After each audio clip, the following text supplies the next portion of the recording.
This is St. Louis Cardinals baseball. And the boys of summer are back. And so are we as we kick off our coverage of Cardinals baseball on Fox Sports Midwest. Today, it's the Miami Marlins and the St. Louis Cardinals from Roger Dean Stadium in Jupiter, Florida, where it is a gorgeous afternoon and a big crowd is here. That's Al Hrabosky. I'm Dan McLaughlin. Welcome to Cardinals baseball. We're excited to do this again. No doubt about it. It's always fun to come down here and have our first game. But I think a lot of people are looking forward to seeing the Cardinals. Going to be a little younger this year, but it's going to be just exciting. Well, one of the veterans is back, and that's Matt Carpenter. He'll bat leadoff today. Well, Matt Carpenter last year, the best leadoff hitter in the National League, one of the best players in the National League, led the team in home runs and RBIs. So Matt Carpenter is in the lineup here today. Marco Gonzalez gets the start for the St. Louis Cardinals. It's the Miami Marlins. The St. Louis Cardinals Spring Training 2016 comes your way next on Fox Sports Midwest.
Jupiter, Florida, spring training home to both the Miami Marlins and the St. Louis Cardinals. Along with Al Hrabosky, I'm Dan McLaughlin. These two have shared this facility since the early 2000s. Miami will serve as the home team today. And they have a new skipper in there, a guy we know pretty well from the Midwest and a great player, and that's Don Mattingly. Yeah, Donnie goes from the flying in the penthouse with the payroll he had with the Los Angeles Dodgers down to about a $60 million payroll. But their owner, Jeffrey Loria, who likes to make managerial changes, loves Donnie baseball. And on the other side, Mike Matheny is back. He has averaged 94 wins in his first 4 seasons in the dugout. And, of course, his teams have gone to postseason play as well. He's done a remarkable job. First major league manager, first 4 years to have his team go to the postseason every single year. And we're looking for the 6th in a row. Cardinals have been in postseason 5 straight years. 6 sounds pretty good. 6 times in the past 7 years. The team was the only team in the major leagues a year ago to have 100 wins. They went 100 and 62. It's close to a sellout here today. We are expecting a sold-out crowd tomorrow. We'll have that game for you right here on Fox Sports Midwest. And let's take a look at the Cardinals lineup. A late scratch was Matt Holliday, who was to make his debut at first base, dealing with some back soreness, lower back issues. So it was a late scratch. Nothing serious, we're told. So Matt Carpenter will lead it off, play third base. Stephen Piscotty is your right fielder. He'll bat second. Johnny Peralta, in his third year of a 4-year deal with the Cardinals, bats third. Matt Adams will serve as the designated hitter. Jed Jerko, Cardinals traded for him in the offseason. He'll be at second base. Carlos Peguero is a left fielder. Tommy Pham in center. Brian Pena is behind the plate, the former Red. And Jonathan Rodriguez is your first baseman.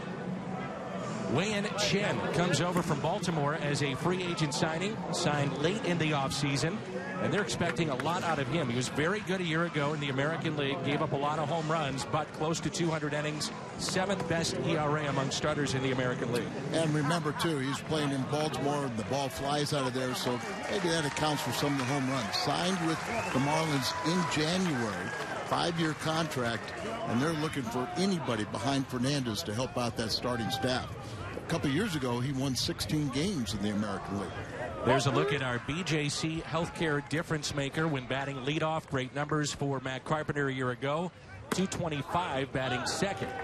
They'll lead it off today. Looks at a strike, and we're underway with baseball here on Fox Sports Midwest. I have so much respect for Carpenter as a hitter. I just can't understand why he doesn't hit in any other position other than leadoff. And quickly, it's no balls and 2 strikes. Matt Carpenter a year ago, the primary leadoff man. Colt Wong has made overtures to potentially be that guy in 2016. Led the club in home runs with 28 and RBIs with 84. And that's why you hear a lot of talk about him moving down in the order, which makes perfect sense. But I think he's correct in saying that until somebody else can prove that they can hit out a leadoff spot, he must stay there. Stephen Piscotty is on deck. We'll also see Johnny Peralta this inning. Ground ball tapped up the middle. Tough play here, ranging to his right. And Dino can come up with an infield hit for Matt Carpenter. It's one thing when they have their regular Gordon and Echeverria up the middle, you don't see balls like this that a player's going to get on base. But Dino playing second base there couldn't handle it. Defensively, they had him shifted to pull the ball, and so it made it tougher in the backhand. So here is Stephen Piscotty, who arrived on July 21st, and what a difference he made for the club. Led the Cardinals in average and RBIs from that time going into postseason play. First pitch is taken low. And with all the talented rookies that the Cubs have, it was Piscotty that hit more home runs in postseason than those Cub rookies. Only 25. 36th overall pick out of Stanford back in 2012. And the 1-0. Pulled foul. We all knew that Piscotty is of high intelligence with the engineering degree out of Stanford, but what I've noticed as a hitter is that it really does look like he can make quick adjustments. Not only from at bat to at bat, but Mike Matheny and David Bell, they're back this year. They've talked about inside the actual at bat, pitch to pitch. And a 1-1.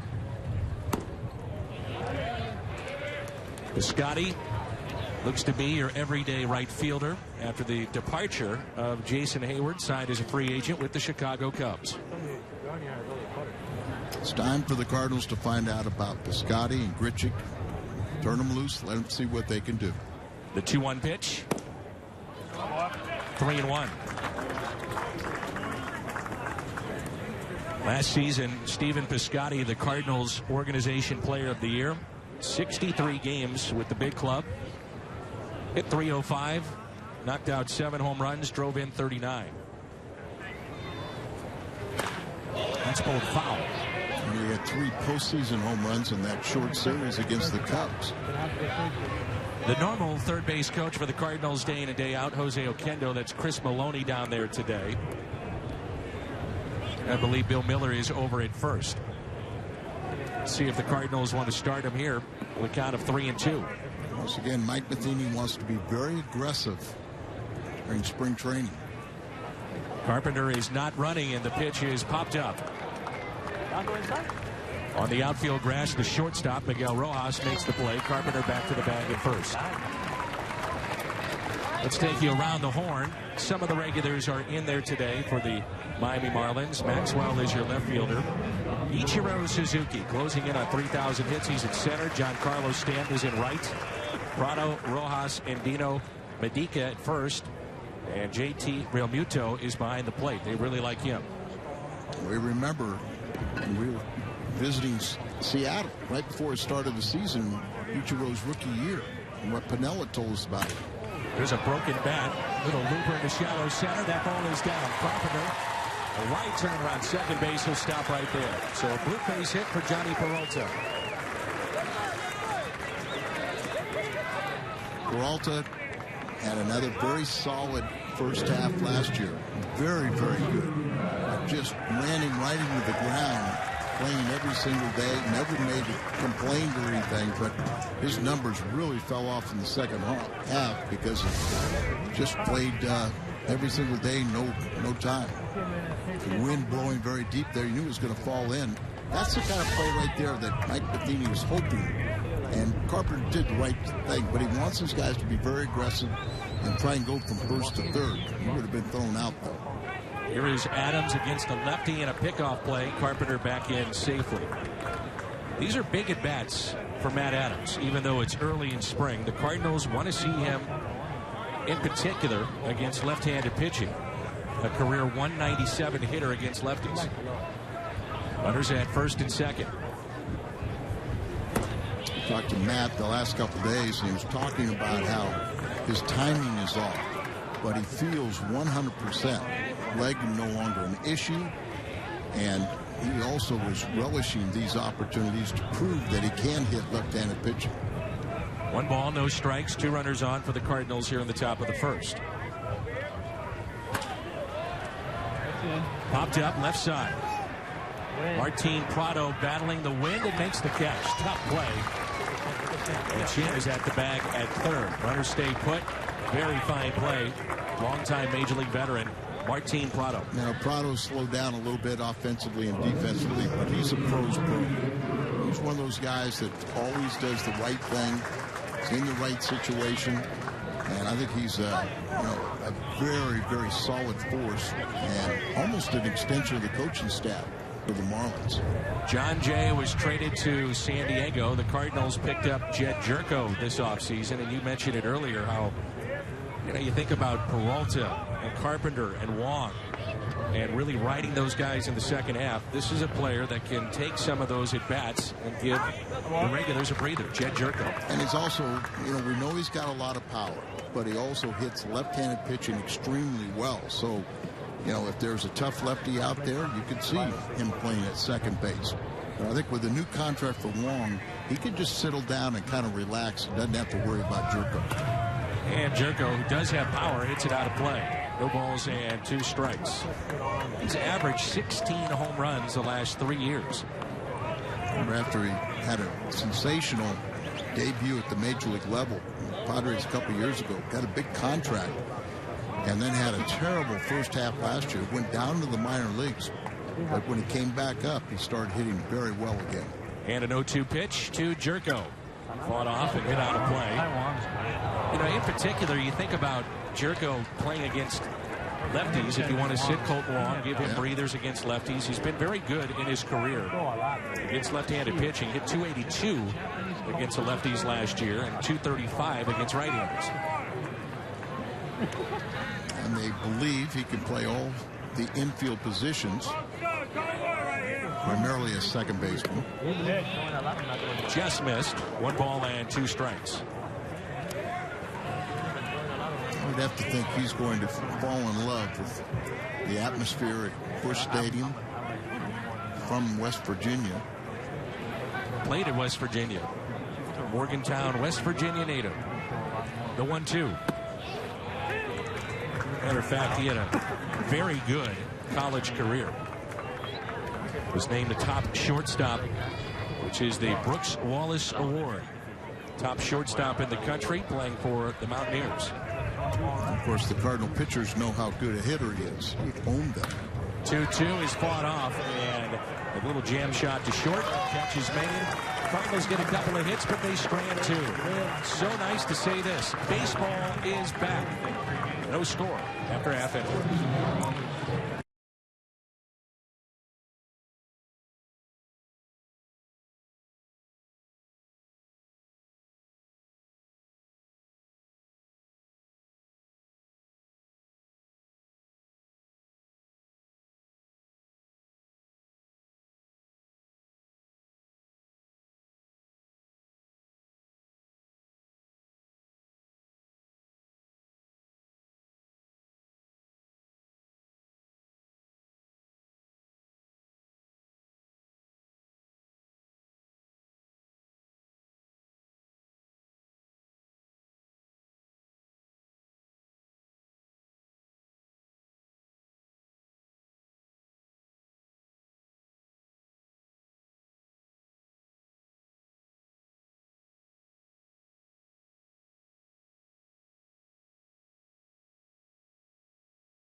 That's it. Nice to see them down here. I know they used to have like at least 3 different hitches. One in the East Coast, West Coast, and obviously the one in St. Louis. Always love to see the Clydesdales. My favorite. Here is Ichiro. He'll lead it off against Marco Gonzalez. What a career it has been for the 42-year-old who is 65 hits away from 3,000 in professional baseball here in the United States, Major League Baseball. And, of course, that's after an unbelievable career in Japan. We talked about when we saw him before his rookie season in Seattle. And Purnell had, the Marlins, or the Mariners, didn't know what to really expect. He told them spring training he was setting up pitchers. What a hitter. Marlins dealt with some injuries last year in their outfield, so Ichiro played close to 160 games. So you get a look at the Marlins lineup, the 1-1 pitch. This time last year, Marco Gonzalez battling for a roster spot, pitched very well. Nearly made the club out of spring training. The 24-year-old from Fort Collins, Colorado. It's Ichiro. Hits it in the air. The second baseman, Jed Jerko, is under it. 1 away. In my mind, Marco's got to go. I could see him being one of the first cuts. Go down to Memphis, get in that rotation every 5 days, learn as much as you can, and that's the only way you're going to learn is to pitch. But he is a significant insurance policy, and I feel the same way with Cooney. Both of them had pretty much wasted years last year. Showing bunt is Miguel Rojas, the shortstop for Miami.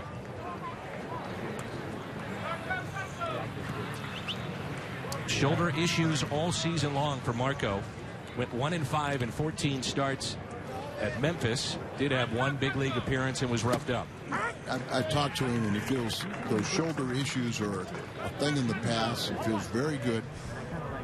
He and Cooney, to me, are their insurance policies. They're going to be a big, significant part of the Cardinal future. But right now, the only way we're going to see him is if one of our projected starters gets hurt. Fastball is in the 89 to 91 mile an hour range. Excellent changeup, maybe the best in the organization. Every year they have that tools list that comes out, and he is recognized the best changeup in the organization. Up the middle, that's a base hit. So on a 1-2 pitch, Rojas is aboard. And remember, when we saw Marco come to the big leagues, he was a 2-pitch pitcher. He had the excellent changeup, but his fastball was, as you said, 89, 90. But he has the ability to spot it very effectively. He had no curveball at all. The curveball is still a work in progress, much improved from when we originally saw him. And then you got to figure out, is he a starter or is he a reliever? He could help you as a reliever. Yelich fights it off, and it is a foul ball. Andrew Figueroa over at third base for that call. Christian Yelich, one of the top young outfielders in the National League. And you look at the outfield for Miami, you mentioned up the middle in particular with shortstop and second base with Echeverria and D. Gordon. This could be a surprise team. Dan, they were really projected to possibly be a sleeper and win the East a year ago. They had a very disappointing season. But as you said, they may be, if they get some pitching behind Fernandez. Remember, he was coming off of the Tommy John surgery and only pitched basically a half a year. But if they get some pitching behind him, they may be that real surprise team.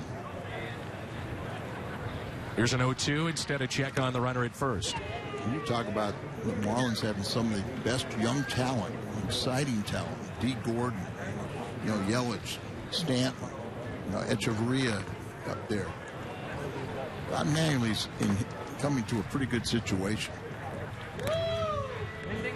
Marlins last year were 71-91, finished third in the NL East, trying to get their first winning season since 2009. I remember Loria, the owner of the Marlins, loves Mattingly, but they've had 7 managers since 2010. So Jeffrey Loria is the modern-day George Steinbrenner. And, of course, that's where New York art collector and dealer, and that's where he loved Mattingly, so he's Boss Jr. Peralta quickly to first. Gets the out. 2 down. Runner advances to second. That's Rojas, and it brings in Giancarlo Stanton.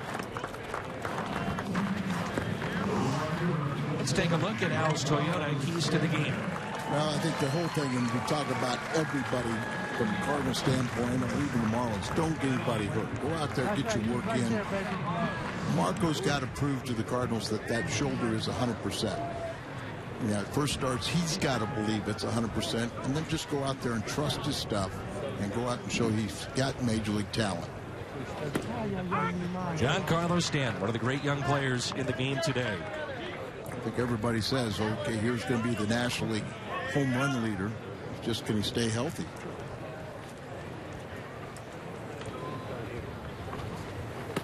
Now wearing the face mask.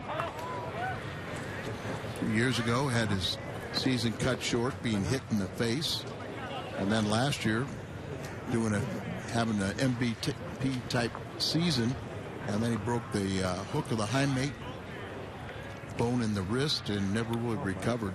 Struggled with it in the second half. The 1-1. Stanton breaks his bat, and Jed Jerko is there. Marlins strand a man. 1 inning in the books. No score. Spring training 2016.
is brought to you in part by the Missouri Lottery.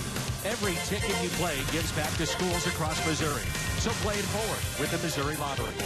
By Ford, the official cars and trucks of the St. Louis Cardinals. And by Budweiser.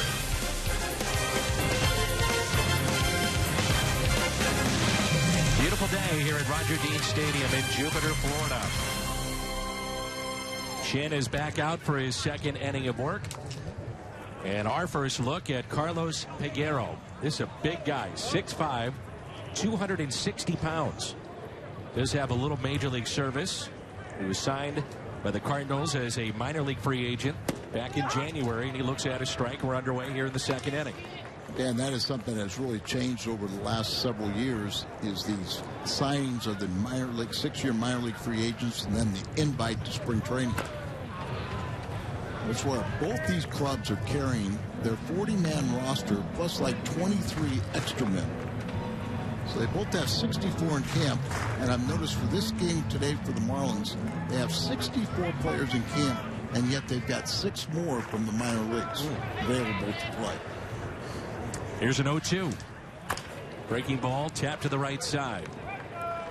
Taken by Andino, and he puts it away for the out. Well, Mike Matheny is back, and well, you can't argue with the numbers. He's done a tremendous job with the St. Louis Cardinals. Last year, with all the injuries and key injuries, Wainwright, Molina, Adams, Holiday, and still posted 100 wins. How? I mean, that is incredible, the success that his team had with all the injuries and, as you said, key components of the team. And his coaching staff deserve an awful lot of credit to keeping everybody in this game believing in themselves, next man up. There's Tommy Pham. Came on at the end of last year. Remember the series he had against Milwaukee with the triples and the home runs and the doubles. Actually homered in 3 straight games. Slowly hit to short. 2 away. It brings in Brian Pena. And we've already had the chance to visit with Brian. And he will be a media darling, believe me. Oh, absolutely. But I think, you remember, when the Cardinals signed Pena to back up Yadier Molina, that was before he had the second surgery. And we were all, endorsing this. He's a good little hitter, especially when he's facing left-handed pitching. It's amazing. He's about 240 pounds. He had 0 home runs. But this guy, can swing the bat a little bit, and he's very capable of being a pinch hitter, too. I'm sure all the fans are wondering about Molina and how he's doing. Slowly but surely getting healthy. There's a high throw. And Brian Kennedy is aboard on the air by Martin Prado. The goal with Molina is just get him healthy for opening day.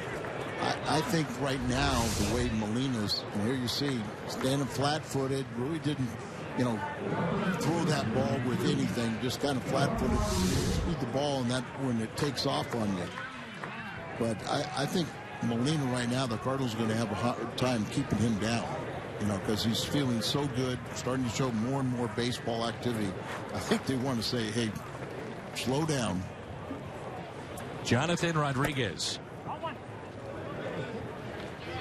Played in 124 games. Second full season at AA Springfield last year. He can play first base and third base. 2 outs, runner in scoring position. That's Pena. Fought off. Little flare into right, and that's a base hit. Stanton with a tremendous arm. Fires to the plate, and Pena is out by 50 feet.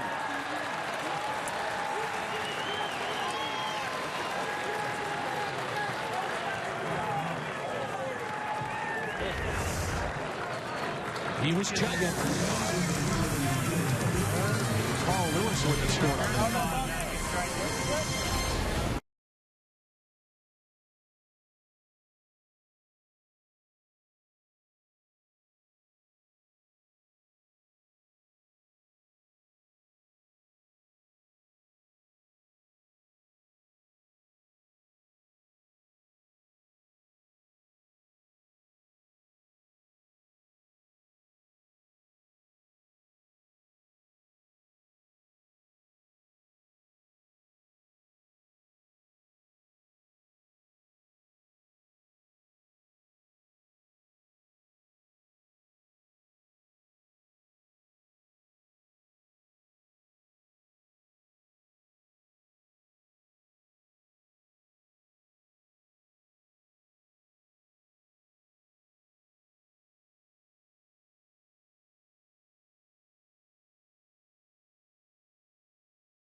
because of his prodigious power, sometimes it's overlooked just how good of an arm Giancarlo Stanton has in right field. And a complete player.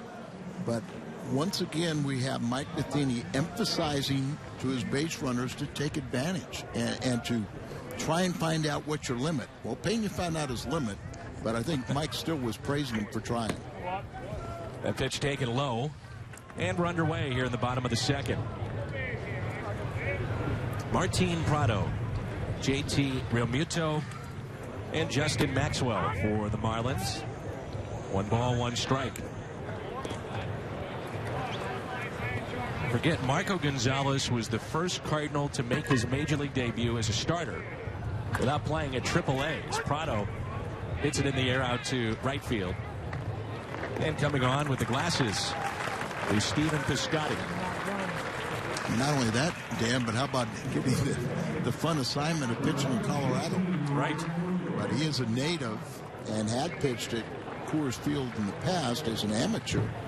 His dad's a pitching coach in the Rockies organization, and he's still a very, very young man, but he has got a lot of experience and wisdom. 19th overall pick back in 2013. And the last to do that, to make a jump into the rotation, skipping AAA, is a St. Louis native. That was Cliff Polite, who also, ironically enough, threw the first pitch ever at this ballpark back in 1998 here at Roger Dean Stadium. Vianney High School. You betcha.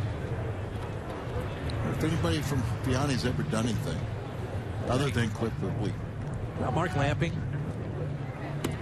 No, okay. I went there, Al, of course. Oh, you did. I went there. You did. Yeah, I somehow I think I've heard that. Yeah. Before.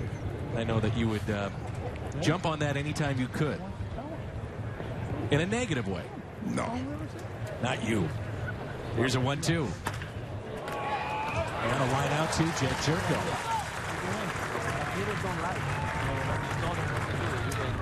Around the Horn is presented by Dobbs. Looking at the Cardinals defensively, Peguero is in left, Pham in center, Piscotty is in right. Carpenter, Peralta, Jerko, Rodriguez along the infield. Brian Pena is your catcher today. Marco Gonzalez on the mound. That's Dobbs Tire and Auto Centers around the Horn. Justin Maxwell. First saw this guy, very good athlete. Saw him with Houston. He bounced around a little bit, but he has the athleticism.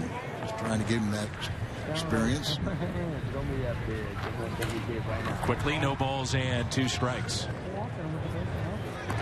Barring injury, and that's always the big question with any team this time of year, you would think the rotation is set for the Cardinals. You've got Wainwright, Waka, Mike Leake signed in the offseason, Jaime Garcia, Carlos Martinez.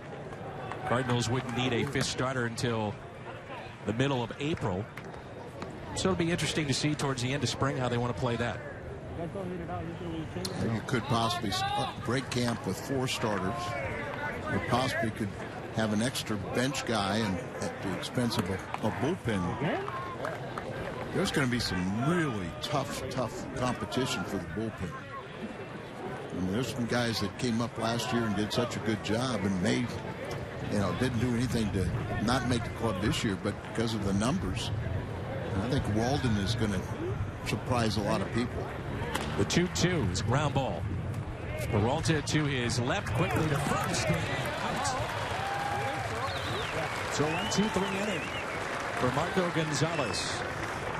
Prado, line to right, the line out by Realmuto. Maxwell grounds out to short.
really stresses in spring training that he really wants his teams to be aggressive on the base paths. So here you see the little fly ball right there. Stan's got good arm. You know, it's paying you running, but this is what Mike wants. Find out what your limits are. And even at the major league level, these guys are the best in the world, but if you are aggressive on the base pass, more times than not, they're going to commit physical errors. And so I'm sure Mike told some of the younger players that was a good move by Pena. Then he also told Pena, remember what your running speed is, and now you found your limit. Don't do that again against Stanton. So new pitcher is in for Miami. Paul Clemens, a right-hander. And the Cardinals have the top of the lineup. Carpenter, Piscotty, and Peralta.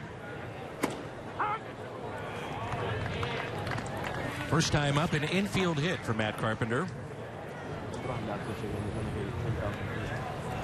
Looking at the starters, going 2, maybe 3 innings. And for the position players, a couple of at-bats in. See you later. Early in spring, but it looks like Marco will go 3 innings. Talked to Derek before the game, and he was saying it would be 2 or 3, but apparently his pitch count lower than the Marlins starters, so Marco will get a 3rd inning. So Miami into their bullpen, the 2-1 pitch. This is something that you see time and again. Matt Carpenter working a count, which is something that is also in his favor when you talk about him being the leadoff man. I think he has such good judgment of the strike zone that, you know, there's every aspect of his game. 3-1 is lined to first base and caught. You go, you hit a ball right on the nose, couldn't hit any harder than that, and line into an out. You nub one the first time up, and you get an infield single. Al, he finds himself in hitters counts all the time. The balls that he put in play last year, 29% for Matt Carpenter were line drives, which was second best in all of baseball. So he lines out 1 for 2, and here's Stephen Piscotty.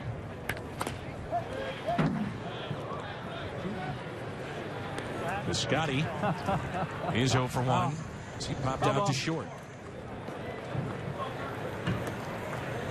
Last year, everybody said, well, he's got to have hit more power. But, you know, he was a doubles machine, line drive machine.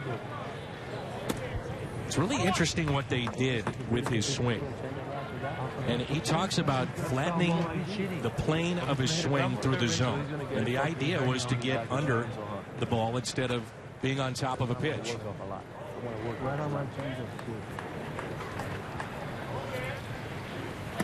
And one guy that he actually went back and looked at video of, there's 2 players, Albert Pujols, and the other one is now the hitting coach for the Marlins, and that's Barry Bonds. You know, the interesting thing, he grew up in the Bay Area, and he loved the Giants and the A's. The 2-1. But the interesting thing was there was an article about that hitting plane. There you see the home run champ. Now assistant hitting coach. They have retained their hitting coach from a year ago. And I'm glad to see Barry back in the game. John Mabry for the Cardinals. He's back as well, along with Billy Miller. The 2-2. Barry Bonds, 762 home runs, 7 MVPs. 7. Well, there's no doubt that he knows about hitting. And remember, whatever you want to say about, you know, an asterisk behind his name, that he was an outstanding hitter when he first came to the big leagues. Struck out of Piscotty and a called 3rd strike. What about 10?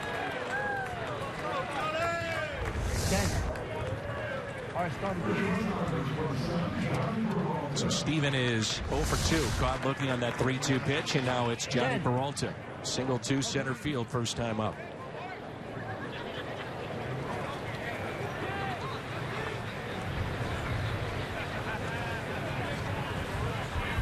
First pitch taken high. Peralta will turn 34 in late May for the 3-time All-Star. Johnny bought a house in St. Louis and spent the majority of the offseason in St. Louis. And just really, really enjoyed it. 1 ball, 1 strike. Year 3 of a 4-year contract with St. Louis. Year 1, he led the team in home runs, and he's hit 38 combined the last 2 years. Here's a 1-1. Hit out of play. And Dan, I think some people, question the signing of Johnny Peralta. But the first 2 years, I mean, I have gained a tremendous amount of respect for him. He's earned every penny of that contract. He's probably one of the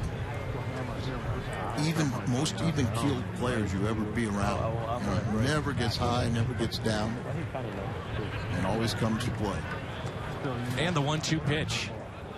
Breaking ball taken high. So there's a look at the last 3 years for Johnny Peralta. You see those 17 home runs last year. He only had 3 extra base hits in the second half. And he turns on that pitch to the Miami bullpen, hits it out of play. And that's where we talk about that he was just run into the ground. He plays every single day, never complains, never does anything. But there were times where he needed a break, and just 1 or 2 days off wasn't going to do it. And they just felt like they didn't have a comfortable backup. Everybody loved Pete Kozma's defensive abilities, but they didn't trust him offensively, and the club was challenged offensively to begin with, so they just felt like he had to grind it out, and it took a toll on him in his numbers the second half, but he never complained one time. 2 balls, 2 strikes. And a broken bat. A couple of hops hit to second base, and a 1-2-3 inning for Clemens. Midway through 3. No score on Fox Sports Midwest.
Also steady in the field with his glove.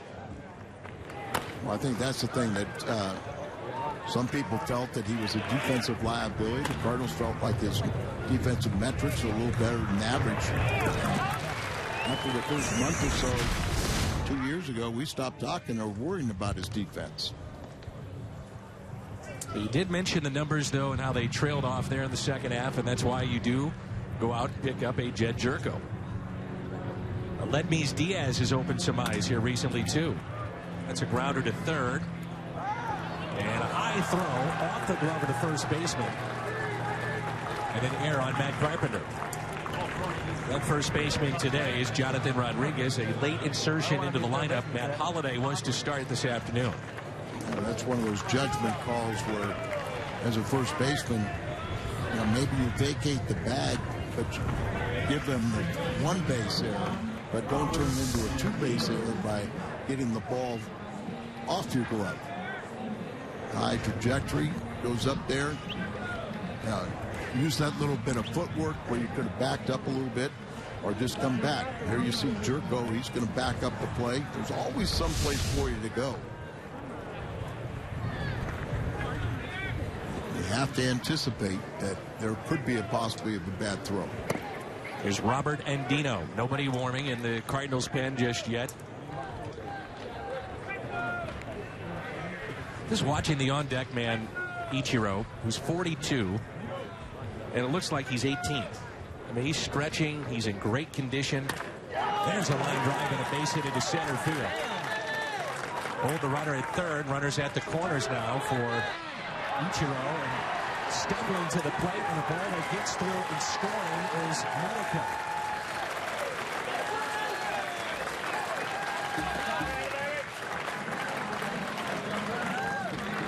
So base hit, and then an error on the play. You see base hit up the middle, and Tommy Pham gets the ball in, but Rodriguez, our first baseman, couldn't stop the ball. Got it, slowed it up, and then Pena had to go get it and allow the lead runner to almost fall down, but crosses the plate for the first run of this game. Ichiro is 0 for 1. And Dino is your runner at first, and Gonzalez a throw over to check on him. Now a right-hander getting loose in the pen for St. Louis. I believe that is O. Quick move by Marco. Looking forward to watching O pitch. He is scheduled to throw today. I think we're all kind of anxious. His numbers are phenomenal. From Korea, the last couple of years in Japan. And he's going to provide a little different look coming out of that bullpen. Some of the hard throwers. Bullpen could be really good this year.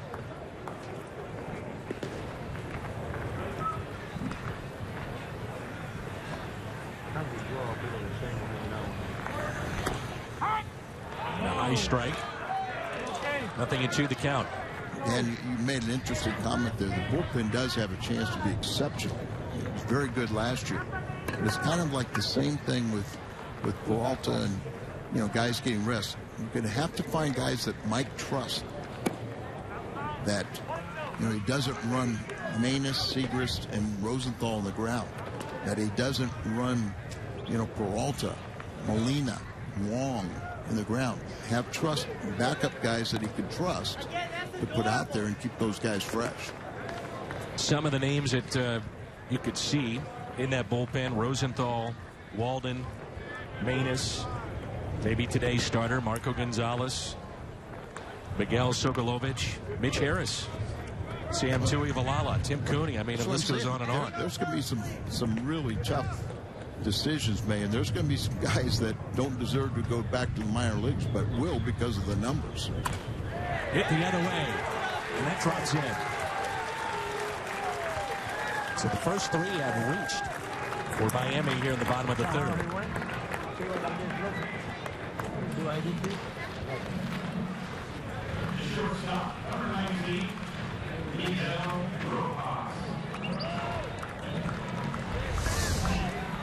Ichiro uses all the field.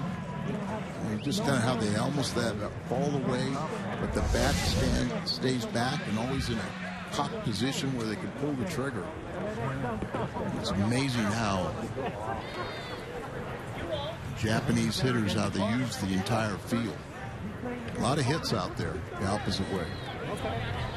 Miguel Rojas, and a line drive out to left should be caught. It is. Runners back to second and first. First out in the inning. In steps the DH, Christian Yelich.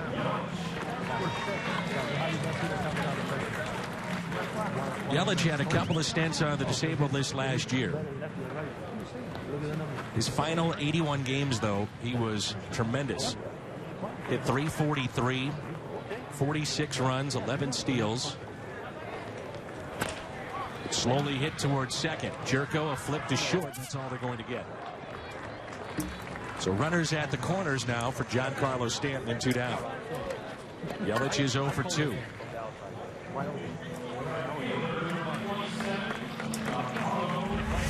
The easy play for the second baseman is going to be to play at first base.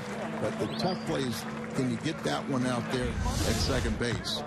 Keep another man from being in scoring position, especially when you have somebody like Stanton coming up.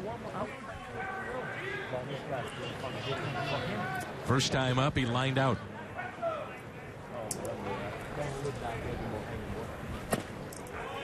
It drops down a little bit low. It's Stanton, Marcell Ozuna, Christian Yelich. That trio in the outfield could be very good this year. Some people think he has potential to be the best in the league. In the dirt, 2 balls and no strikes. Kind of soured a little bit on Ozuna. There's no doubt that he has terrific talent. Shift is on. Jerko is near the bag at second. Carpenter near the line at third. Outfield straight away and deep. The 2-0. I don't know if you saw the comments by Ozzie Smith, who's been down here, talking about shifts. Yes, I did. Yeah, doesn't really like him, does he? No. You got to be smart. 3-0 pitch to a power hitter.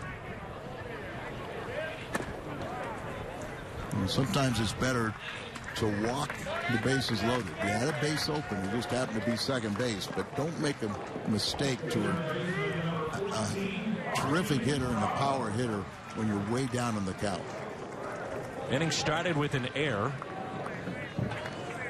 Then we saw another one allowing a runner to score. That was Medica.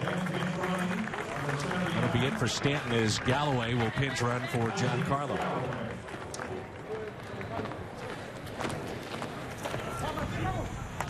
So bases loaded, Martin Prado. First pitch is a strike. Prado is 0 for 1, flied out to right. I would think that that's going to be the case time and again for Miami this year. If they can't get protection behind Stanton, there's no need to pitch to him. They're going to ask Justin Bour to do that, their big first baseman. Yeah, and remember, he took over last year at first base when Morris really failed, and they like his power. Here's a 1-1. Hit down the left field line, but yanked foul. 1 ball and 2 strikes, and Pena now wants to visit with Marco Gonzalez. To get a look at Don Mattingly and what a great player he was. You think about it, and you talked about it, Al, the fact that he doesn't have a big payroll with Miami. And think about the places that he's been in. New York as a player and coach, and then the Dodgers with a huge payroll. Well, he has 1/4 of the payroll that he had with the Dodgers. 14 years as a player, career .307 hitter. The Dodgers have starters that would equal the payroll of some teams. That's a foul ball near the Cardinals bullpen. That's one of the changes here at Roger Dean Stadium. That grassy knoll, if you will, has been replaced with an all-inclusive area down the line. I understand it's you got a little table in front of you, and it's all you can eat out there. It used to be the favorite spot for the kids, a grassy knoll right there, and always getting autographs from the bullpenners. Hit sharply left side. Peralta sliding, no play, base hit, and a run scores. It's 2-0 Miami. Potentially his only play was to slide and try to pop up and then get that throw to third, but Carpenter had already ranged to his left.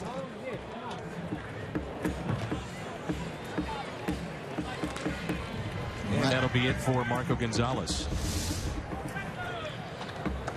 Prado really didn't get out of the box well, but he's right there. He stops. He looks to see if he can get either a second or third.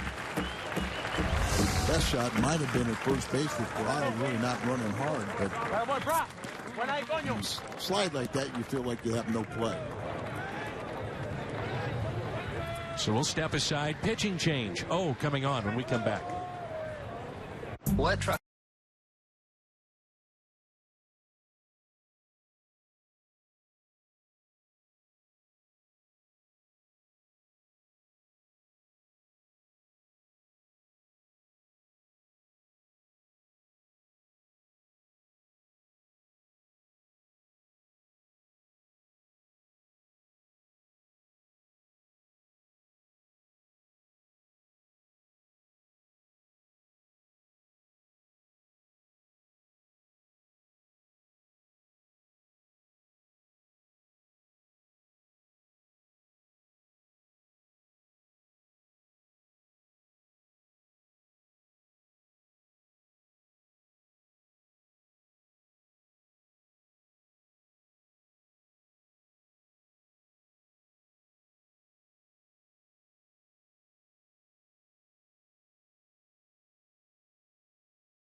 He'll be 34 on July 15th.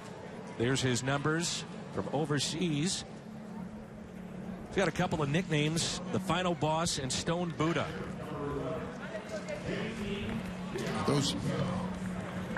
There's Eugene. Yep, that's the interpreter. He's at his hip everywhere. So Eugene is with the club, interprets for O. And he comes in with the bases loaded. 2 outs. And JT Realmuto at the plate.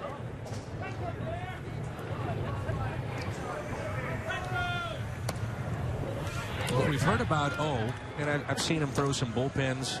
Velocity is 88 to 92, maybe a tick harder, depending on different points and times in the season. But variations of how he cuts the ball, really moves it, can change speeds very, very well. And a fly ball lifted into right. He'll get out of the bases loaded jam. Catch made by Stephen Piscotty. Our first look at O here on Fox Sports Midwest.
The 2016 season, including Holiday, Rosenthal, and a special 2006 Final Out, dual bobblehead, and more. Tickets, you can get those through a 5 or 10 game pack or as individual tickets. Those individual tickets are on sale now at Cardinals.com.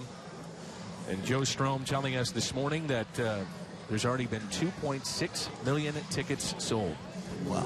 2.6 million. Amazing. Clemens still in the game at a scoreless first inning of work. He's the right-hander in for Miami, and here's Matt Adams. Miami used 13 different starting pitchers last year. It's tied for the most in club history. But the big one is coming back, and that's Jose Fernandez. Yep.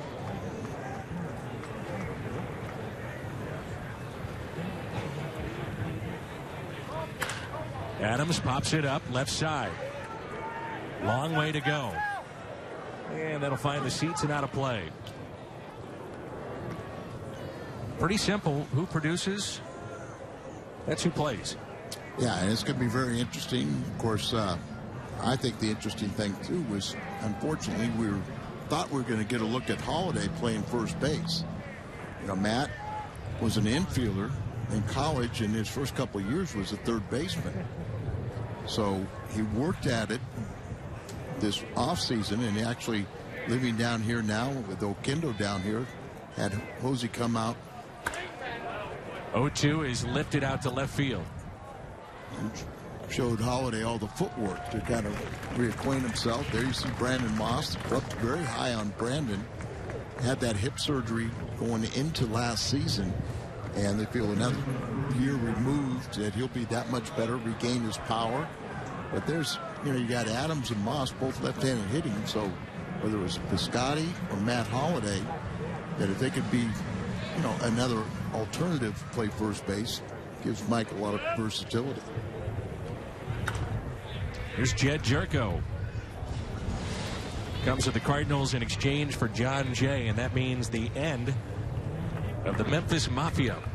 That was John Jay, Scalzo, David Freese, Alan Craig, Tony Cruz, and Daniel Descalso.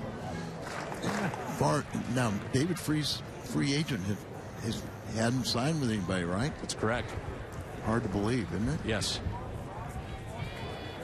Here's an 0-1 pitch to Jerko. Fastball misses. Alan Craig back with Boston, but not on the roster. He is not on the 40-man. That's hard to believe also. Yeah.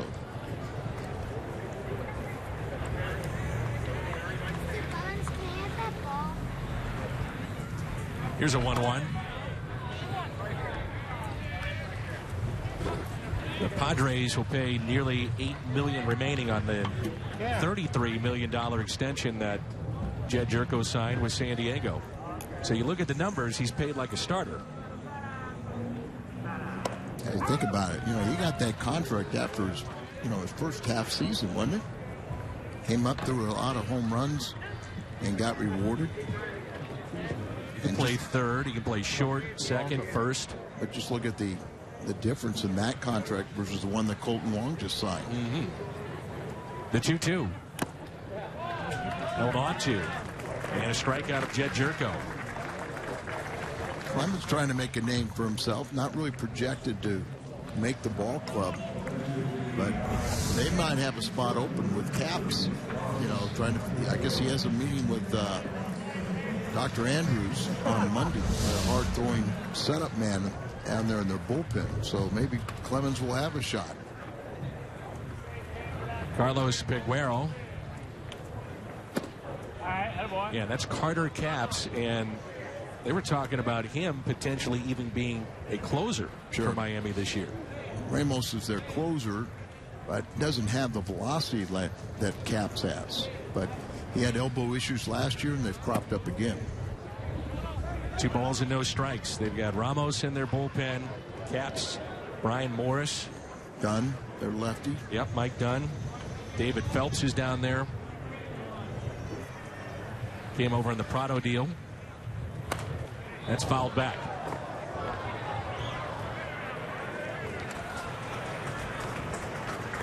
Caden Dodds is one of our bad boys today.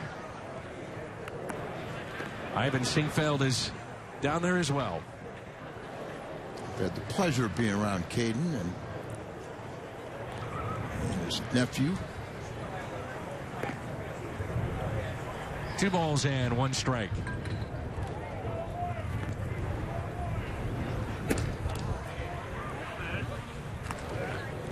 Miami bullpen last year at 21 blown saves. This time last year, Steve Cishek was their closer. Yes. Then he came to St. Louis, and now he's vying for a spot with the Seattle Mariners. And we're going to go back to Seattle this year during the regular season. Disappointed with the way that the schedule has come out and the fact that the Cardinals go to Anaheim to play the Angels instead of Albert Pujols coming to St. Louis. Yeah, it's the second time we've been to Anaheim since Albert's been there. And also the fact that there's no weekend series with the Cubs this year in St. Louis. How's that happen?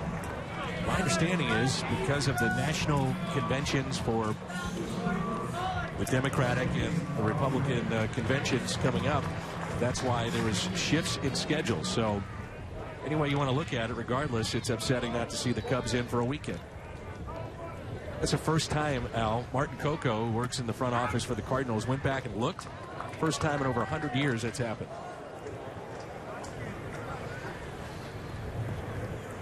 Well, sometimes you think that the Cardinals get penalized because of their great attendance, or Major League Baseball says, well, you got to sell out anyway.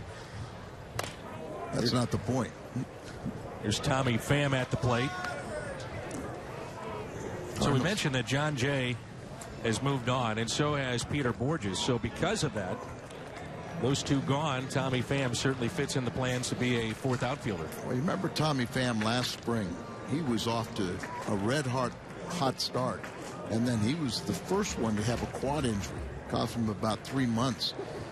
And then we saw him at the major league level, and we saw that the talent that's inside this athletic body. And I think a lot of people are very impressed with the way he's come in mentally and physically this year. I think he's bound for a very good season in St. Louis. Here's an 0-2. Pham looks at a breaking ball and a called third strike. So Clemens, 2 scoreless innings out of Miami's pen. 2-0. Marlins on top.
And our first look at him. Hope you're enjoying Cardinals baseball from Roger Dean Stadium in Jupiter, Florida. It's interesting dynamic that Derek Lilliquist and Mike Matheny have in terms of trying to communicate with O. If the Cardinals wanted the translator, Eugene, to go out on the field, they have the permission of Major League Baseball to do that. Now think about that. Yeah. I mean, that's how unique a situation this is. Well, it's not the first time that that's happened, and in the past they've allowed translators to go out. I think O understands a lot more English than people believe right now. Here's Maxwell, and he looks at his strike. So he came in with the bases loaded. and got a fly out to right to end the inning. No activity in the Cardinals' pen, and a right-hander getting loose for Miami in their pen.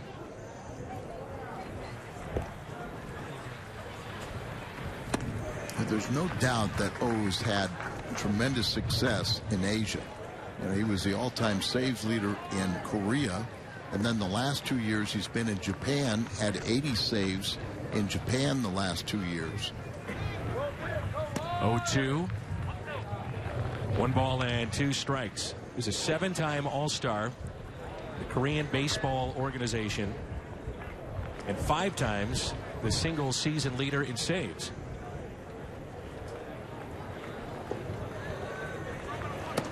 That pitch taken inside, and it's 2-2. He's got a little unorthodox, too. You know, it's kind of like, remember how Walden kind of loses, you know, contact with the rubber in his motion? But when he'll get to a certain point, he's got a little tap with his lead foot. It just kind of a little hesitation that throws the hitter in his sequence off. Now, kind of watch here from the side. Now look at the lead foot. You see it right there, that little part where it looks like he's pointing the toe and then it straightens out, but it kind of throws a little hitch into what a hitter thinks his release point is going to be. Under his glove, taken there at second for the out. Jerko makes the play. As a matter of fact, I saw him throw his first bullpen, and it was watched by everybody. I mean, it was more so than even a Wainwright bullpen or Jaime Garcia. And that little toe tap was more pronounced a couple of weeks ago than what we're seeing here today. Well, it looks a little weird, and I think when it was pointed out to him, he didn't even realize he did it. Right.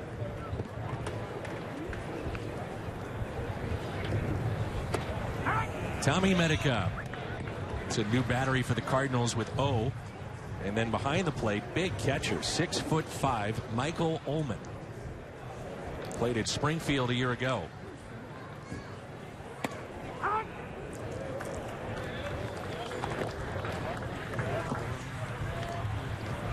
Check that. That is still Pena.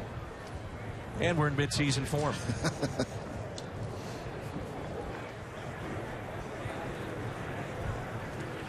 Here's an 0-2. High fly ball lifted out to deep left field. We're talking about Pena, who's catching O. You know, I think he's 33 years of age. He came to the United States, Pena, when he was 16. And then he was one of the members of the baseball, Major League Baseball traveling party that went to Cuba. And he had not been home for, 17 years. I mean, he just thoroughly enjoyed it and can't wait to go back. And there's a strike to Robert Andino. The trip was set up in conjunction with the Players Association and Major League Baseball. And the first appearance in Cuba by any big leaguers since 1999. It was an exhibition game, you may recall, with the Baltimore Orioles back in '99, and it's the first time the Major League Baseball has been able to go back. And I understand this spring, Tampa Bay is going to play the Cuban national team. The 0-2 pitch taken high. Also coinciding with the United States renewing relations with Cuba. That may be a big blow to a lot of Cuban baseball players because they'll be eligible for the draft. Up the middle, and the play is made. So sees 4 hitters and gets 4 outs. Ichiro left on deck. Brian Pena leads it off when we come back.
Baseball on Fox Sports Midwest is brought to you in part by Bomarito, where price sells cars, and by Shelter Insurance for your auto, home, and life. Visit your local agent or find us on the web at shelterinsurance.com. We're your shield, we're your shelter. The Cardinals spent 52 consecutive years holding spring training in St. Petersburg, Florida. And now here we are in Jupiter. New pitcher is in for Miami. Kendry Flores. Appeared in 7 games last year. And Pena hits a ground ball to second base. 1 pitch, 1 out. And we're underway here in inning number 5. 2-0 Miami. Along with Al Raboski, I'm Dan McLaughlin. Bill Cochran is our producer. Tom Mee, our longtime director, is with us as well. You're talking about St. Petersburg. There a couple springs, weren't you? Oh, yeah. I always loved it. Al Langfield. First showed up there, you know, the age of the St. Petersburg residents was a little bit old. You know how old they were? The average age? Be nice. Deceased. Terrible. You too are in mid-season form. You always had to be careful driving there. Uh-huh. And the Cardinals, this will ease the fact that they play so much against Miami. There's a ground ball by Jonathan Rodriguez, hit to third. But next year, Washington and Houston will be in the Palm Beach Gardens area. So instead of seeing Miami so much, these two teams playing each other so much, add 2 more teams to the equation, and that lessens it a little bit. Boy, that'd be great. Had a chance to talk to one of our good friends, Dusty Baker, yesterday, manager of the Nationals, and he was talking about his first trip was a 4-hour drive where the Nationals are stationed now. Viera, Florida. Right. So he was really looking forward to that. Here is. I missed Dusty. Oh, I did too. Aledmys Diaz.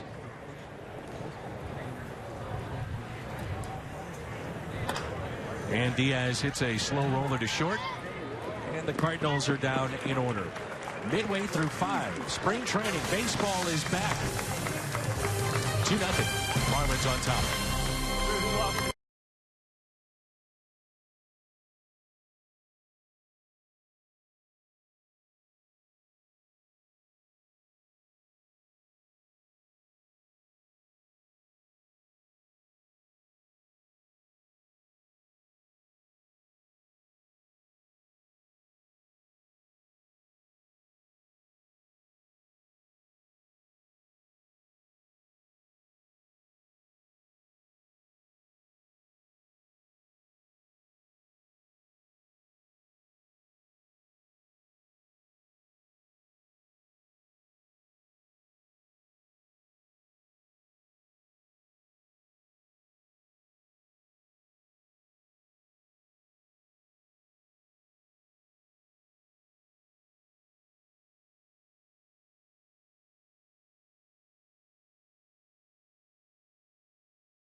Of the Cardinals with news, features, and more on Cardinals Insider. This week, a tour of Roger Dean Stadium. Get an inside look at how Stephen Piscotty spent his offseason.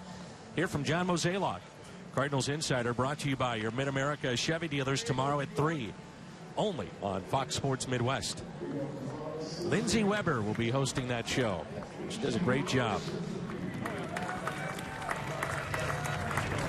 Ichiro Suzuki will lead it off. J.C. Solberan had 7 seasons in the minor leagues. Right-hander for the Cardinals. Third pitcher used, and a fly ball lifted out to center field. 1 pitch, 1 out. Solberan is signed as a minor league free agent in December. Last year he was at Northwest Arkansas, and then went to Omaha. He is from the Netherlands, from Curacao, but pitched for the Netherlands in the World Baseball Classic. A strike to J.T. Riddle. Pinch hitting for Miguel Rojas.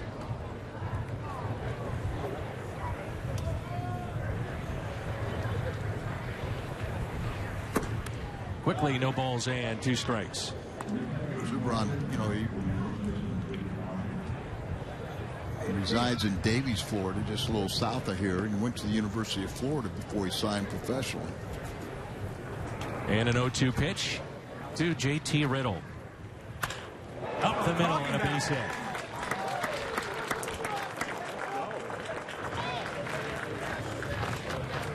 One out single.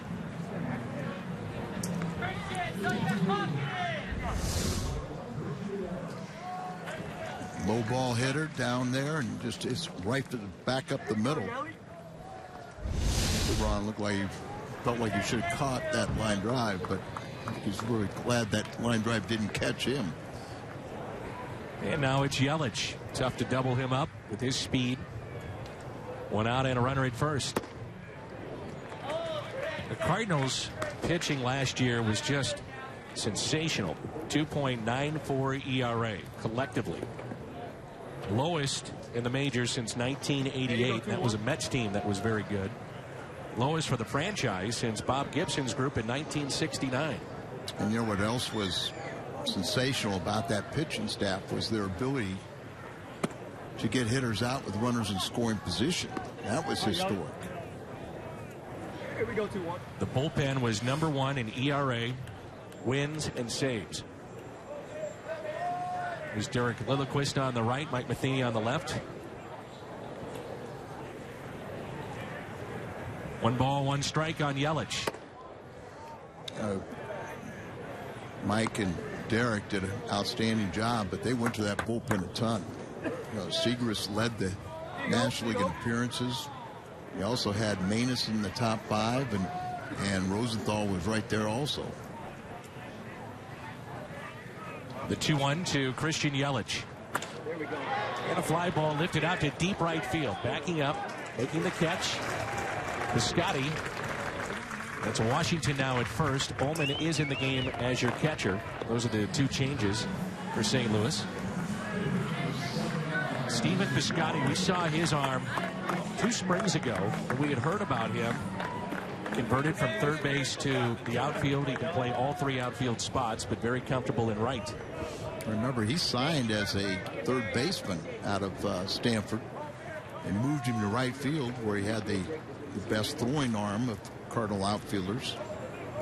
It was the year that the Cardinals drafted 3 top third basemen. Patrick Wisdom stays at 30 as the best infield arm in the minor leagues, and then they took young Carson Kelly, a high school pick, made him a catcher, and he became a minor league Gold Glove winner. That ball scoots away from Ullman.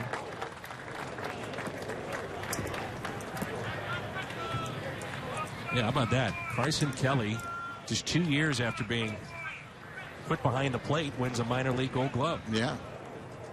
And it's my understanding there's just 1 Gold Glove team for the entire minor leagues. So 2 outs and a runner at second base for Isaac Galloway, right fielder for Miami.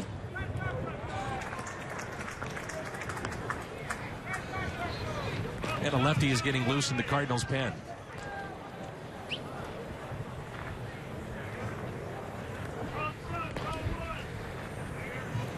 The 1-1 pitch.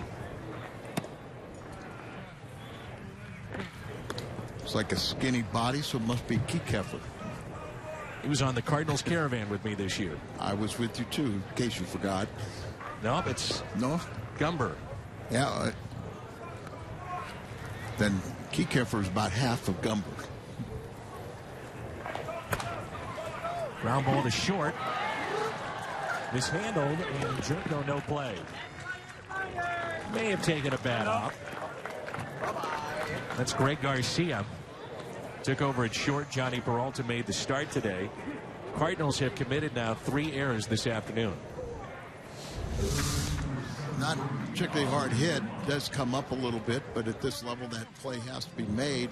Jerko, alert, fields it, tries to get it, rush it over to first. Like the fact that Washington vacated the bag to make sure that ball didn't get by him. Austin Nola. Runners at first and third. Popped up. Ullman will give it a look. This windy afternoon. And it's out of play. When you think about with Molina's absence, guys like Ullman, Carson Kelly, Brian Pena, they will get a lot of playing time here in spring training. A lot of playing time, and Ullman was at Double-A. I think if you took it, and there's a possibility of maybe taking a third catcher. Fryer is 30-year-old, got some major league experience.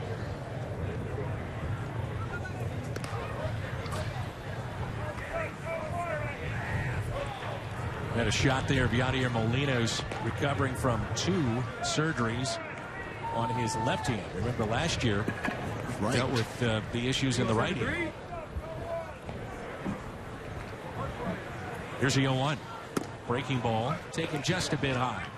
And I don't think people really quite understand the pounding the hand takes from major league catchers. Sure. In the course of a year. And the right hand last year, this year, the 2 thumb surgeries on the left hand.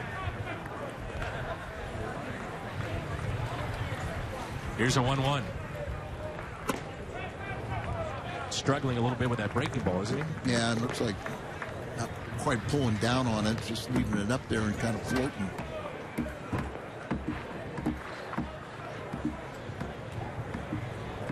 Bullpen ERA last year was 2.82. Number 3 in all of baseball.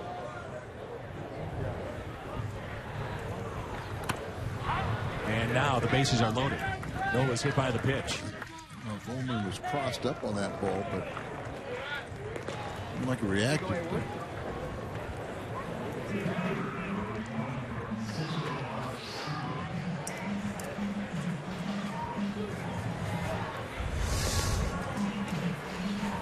Ullman, the catcher, kind of took up. He reaches up there and then he deflects it and it goes off his left ear.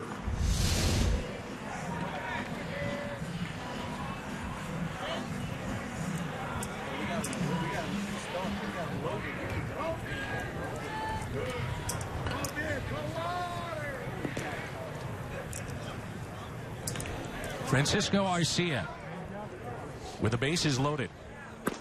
Takes a ball up and away. The staff is back for the Cardinals. Eric Lilliquist, Mike Matheny, Jose Oquendo, Chris Maloney, John Mabry, Bill Miller, Blaze Ilsley.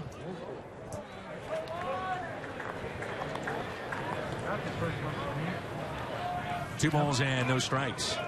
Yeah, Dan, that's something else. You know, Mike, a young manager, but how much he uses and trusts his coaching staff.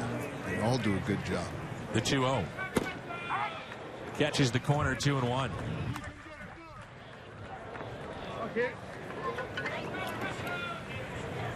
I knew Mike had a lot of leadership qualities, but the 2-1 pitch taken high. Cardinals spent 175 days in first place last year, despite all the injuries. Wrapped up the division in Pittsburgh. Won an even 100. 3-1 hit sharply to Washington. He'll take it himself. No damage done. A souvenir for the fans. He flips it into the stands. Here at Roger D. 2-0. The same.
Reminds fans to stay in the game and drink responsibly. And by Menards. Save big money at Menards on all your home improvement needs. Beautiful day for baseball. Only 3 hits for the Cardinals so far this afternoon as they trail 2-0. We move to the top of the 6th. Spring training 2016. Did you have a good offseason, Al? Great offseason. Didn't do anything. Good. Just relaxed, right? Well, Nikki is expecting her first child. That'll be your lovely daughter. Yep, in May. Oh, no, excuse me, April. So we're looking forward to greeting Rutherford. Rutherford, huh? Yeah. Known as Ford. Mm-hmm. Congratulations. They didn't really do anything. And well, I mean, it's adding to your family. That's great. Be the 5th grandson. 1 ball, 1 strike on Stephen Piscotty. 0 for 2 today with a strikeout.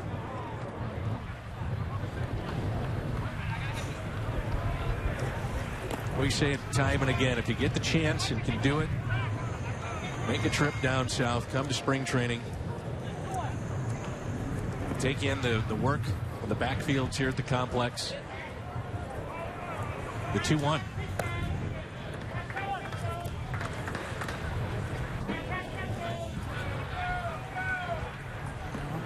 It is a fun time. The players are just so much more relaxed and accommodating.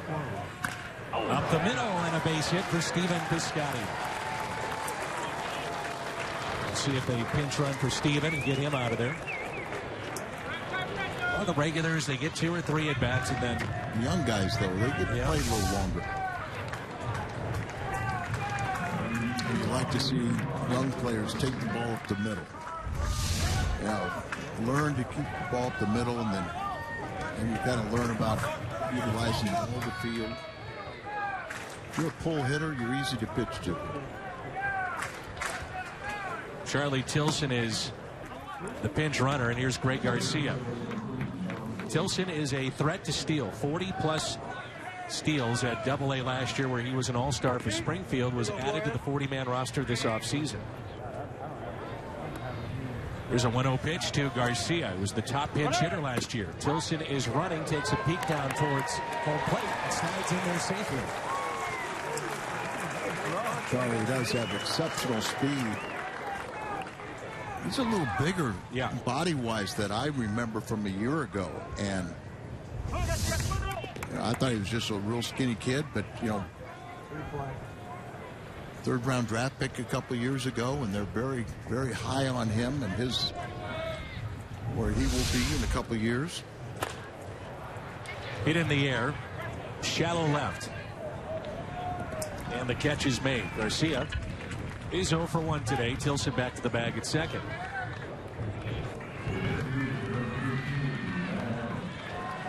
MLB.TV Premium. Everything you have come to expect and more. The low price for 2016. Watch every out-of-market game on all 30 teams live in true high definition. And over 400 supported devices. Blackout and other restrictions apply. Visit MLB.TV for details.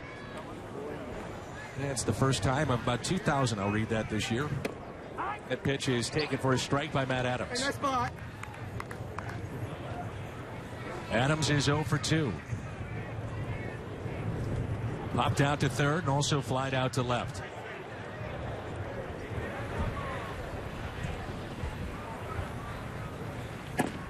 Fastball and a strike. Nothing in 2. See, in the infield, they're playing him to pull. And then the outfield almost shift around as if he's going to be hitting the ball towards left field.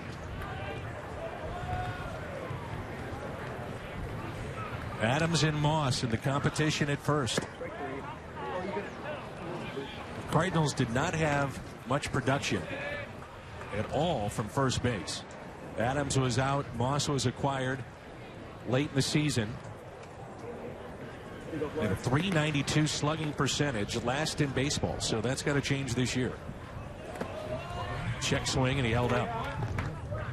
I remember Moss had the hip surgery, shows, has had power, 24 type home run power per year. So they'll get that back. Remember, then you had Adams, who first came up and showed a lot of power. And then the next year he showed more of a high average and less power. The 2-2 is popped up. Shallow left. Late break on the ball, but that will be caught. Tilson back to the bag at second. And Adams is 0 for 3 today.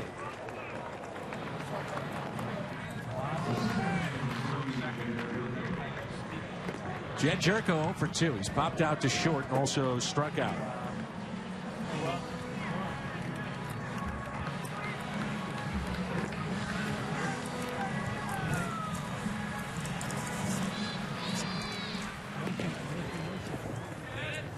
Last season, Jerko hit .247 with 16 home runs.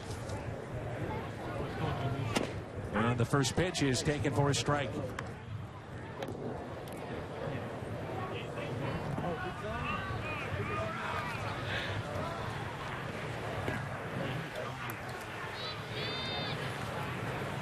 Same defensive alignment that Adams saw in the outfield. Little squibber. That is foul, and it's 0-2.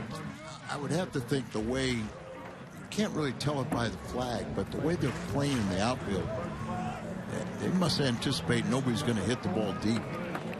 There's been a lot of kind of chink shots and the ball coming in. Here you go. No balls and 2 strikes on Jed Jerko. Tilson is your runner at second. That's fouled back. Should mention, we're going to see this across the board, it looks like, in Major League Baseball, but behind the dugouts there is new screens to protect the fans. So many of those scary foul balls and line shots that you see right over the dugout. With some of those we saw last year in person, so they've got a screen now behind both dugouts. That's lifted down the left field line, but yanked foul. See, it's kind of a pie-shaped triangle there, and so you almost got to be careful that you may think you're being protected by that screen if you get the further you get down the dugout, but may not be. 0-2 pitch. That'll find the seats out of play. And I think if we all recognize the importance of those screens, as fans want to get closer and closer, but don't realize the danger when they're that close to flying bats or batted balls. And it's an effort to protect the fans. It has nothing to do with about saving souvenirs. Here's an 0-2 again to Jed Jerko. Taken high. This Kendrys Flores, he's one of their top pitching prospects. They got him from the Giants in the Casey McGee deal. He's been a starter through the minor leagues, Flores, but they think he's, you know, his impact will be out of the bullpen for the Marlins. And a 1-2 pitch to Jerko. Popped up again and on a play.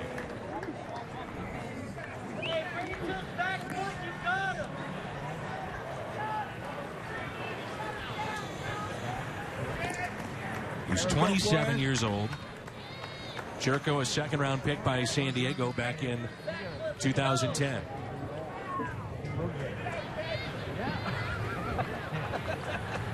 And a 1-2 pitch. Swung on and missed, and a strikeout of Jed Jerko. Tilson left striking at second. 2-0 midway through 6.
The Busch Stadium 3, and there is a new book out put out by Derek Gould in the Post-Dispatch. Includes photos, memories, season recaps of each year, and excerpts from the reporter himself, Mr. Derek Gould. Hall of Fame writer Rick Hummel as well. Order Busch Stadium, a decade of excellence, now at stltoday.com/BuschBook. Austin Gumber is your new pitcher. Gumber last year was minor league pitcher of the year with Alex Reyes. He won 15 games in the Midwest League. He won his last 14 decisions. Yeah, and I mean, he's from this area, and he pitched at Florida Atlantic University. And the other day on Wednesday, he pitched against his former college. 0-2 pitch. He's a left-hander. He was selected in the 4th round, 2014 draft. 6'5", 215. And they really say his curveball has become a very effective pitch for him. Destin Hood is at the plate. That swung on and missed, and a strikeout. Like last year, he led the Midwest League in strikeouts. Comes up with 1 year. You like that if you got a good breaking ball and you keep that ball down, and then you can change the eye level, get that high fastball up around the eyes. You get a lot of guys swinging at it, and they'll come up empty. Fastball's around 89 to 92, but as you talked about, Al, Cardinals really like that pitch right there. I say that curveball really came on midway through, pitching at Peoria, Class A affiliate for the Cardinals a year ago. Fly ball into right, and the catch is made. What a catch it is. Outstanding play in right.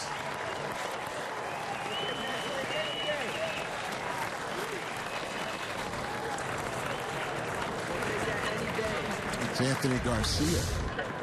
Does a nice job, goes back on it, last second reaches up and pulls it in. A little tumble, but holds on to it. We saw him last spring. And it looked like he could handle himself pretty well out there in the outfield and makes a nice play.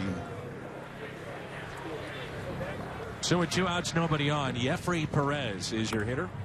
That's fouled back. What they've talked about with Gumber, too, is the fact that that curveball can dominate lower levels. Now let's see him in this camp pitching against, at times, Major League talent or AAA talent. How does it translate? Well, we're talking about a kid that, was drafted in 2014, so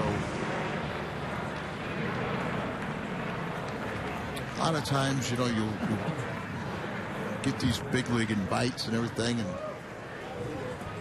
if you start having success at Double-A, all you have to do is just refine it from that point. Well, he hadn't been to Double-A yet. You can see that it's a hard bite to it, to that curveball, and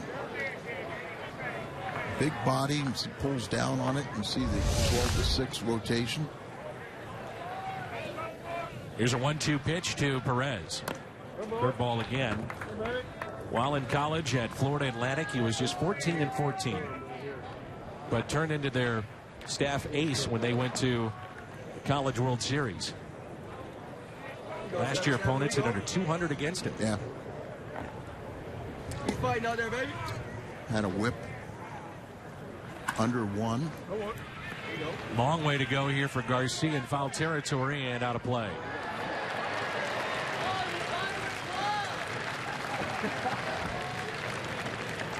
You mentioned the name of the #1 prospect in the organization, Alex Reyes. He is serving a 50-game suspension. He can work out on the backfields. He just cannot participate in any game in which tickets are sold. My understanding that second suspension really embarrassed him to where maybe we won't have to worry about that. He's been very apologetic, and there's no doubt he's a tremendous talent. There's that curveball again and a base hit. Nice at bat. Nice at bat. I like that. So base hit for Perez with 2 outs. And the 7th hit for Miami this afternoon. The breaking ball and stays up a little bit, but not hit hard. Just finds a hole between third and short. Dribbles on through. Batter will be Kenny Wilson for the Marlins. So back to the top of their lineup. Here you go.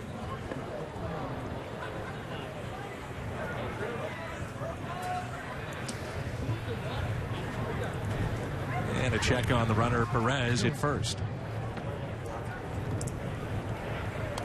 They've also talked about his move to first base. They feel that has to improve. They've worked on that early on here in spring training. Here you go, Will.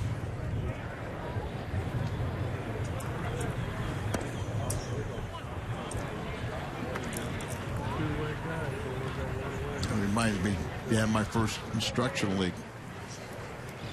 Great Warren Spahn, 363 wins, most ever by a left-handed pitcher, and came to instructional league and couldn't wait to have Spahn help me. And all he wanted to do is change my entire motion and everything so I'd have a better move to first, which I thought was very important. But I thought it was more important to keep the guy from getting on first. The hitter. He didn't have any help from me there. He just wanted to make my move to first, which I never did have a good one. It does bring up an interesting point. How a guy like Barry Bonds, great player, does it translate into being a great coach? Sometimes the best players ever at this game, they tried coaching and it was very difficult for them. They can't accept mediocrity, and are the average. It's always been, a lot of times people say the superstars can't manage, because they can't accept, what the routine player or the average player.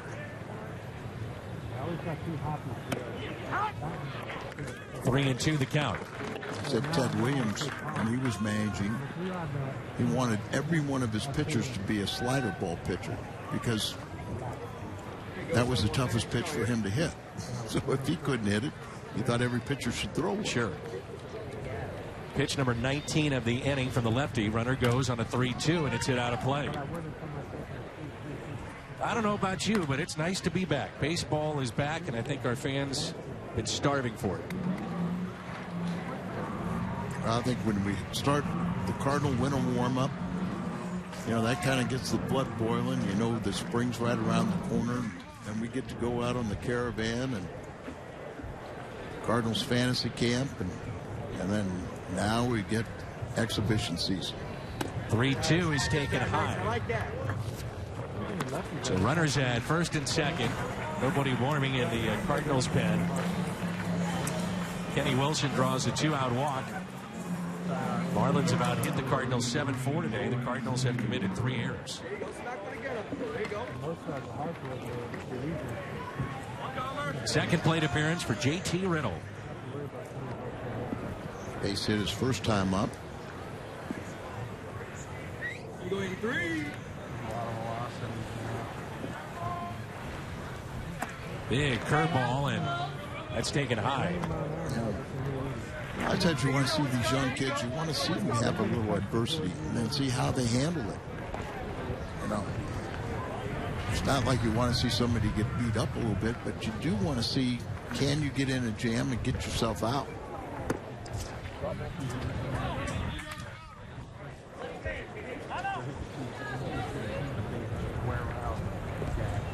Last 2 pitches, it looks like he's gotten a little over anxious, trying to overthrow the ball. And Ullman, good visit.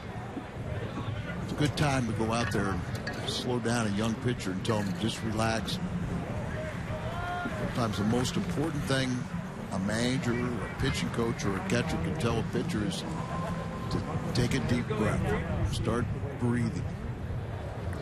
2-0 the count. You know, slow things down and just let everything come back into control. Foul back. Visits will be timed this year. Yeah. Major League Baseball is trying to cut down on the time of game, the length, increase the pace of play, which was under 3 hours on average a year ago. They're dropped to what, about 8 minutes Yes. per game. There was some talk about limiting the amount of visits. Right. 2-1 pitch. Now 2-2. Right after that little visit, that was from Ullman, the catcher. You know, he's throwing 2 good pitches.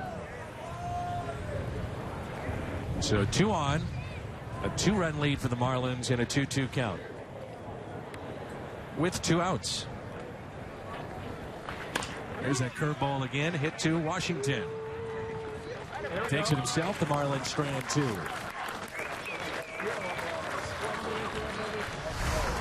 The catch by Garcia in right takes a hit away. One of the best plays in this afternoon's contest thus far. 2-0. We enter the 7th.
Cardinals, you can learn from Yadier Molina, but don't forget about your manager, too, was a great defensive player in his day. No doubt about it. And, you know, Mike taught Yadi an awful lot his last year. Now he's also still has that ability to pass on some knowledge to Ullman. Never stop teaching. And there's one thing today's baseball is never assume somebody knows something. It's one of the first things the coaches will say. We can't assume these players know how to play the game. Here's Carlos Peguero, and that's a base hit into right. Extra bases. Makes the turn around first base on his way to second. And the Cardinals will bring the tying run to the plate. New pitcher is Dustin McGowan, and he's greeted with a double.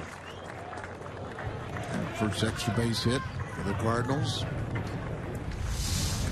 Watch Peguero, and it's like in the field, and everything looks very comfortable and out there. It laces this ball in the corner, pulls into second with stand-up double.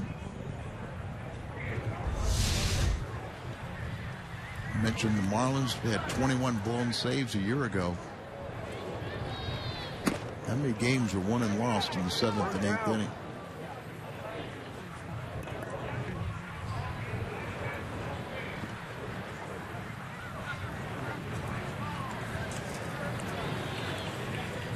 Here is Garcia at the plate. Represents the tying run. 2-0 Marlins. Popped up. Long way to go in right field. Foul territory, and that ball will drop.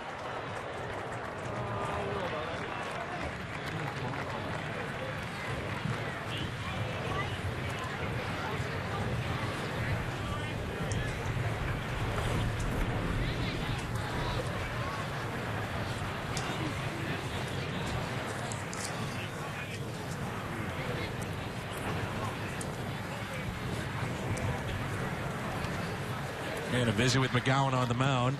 The count is 1 ball, 1 strike.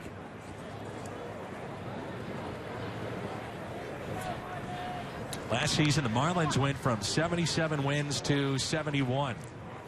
They're trying to end a 12-year postseason drought. The 1-1 pitch. Slowly hit, a broken bat, left side. And Garcia is out. Peguero advances from second to third.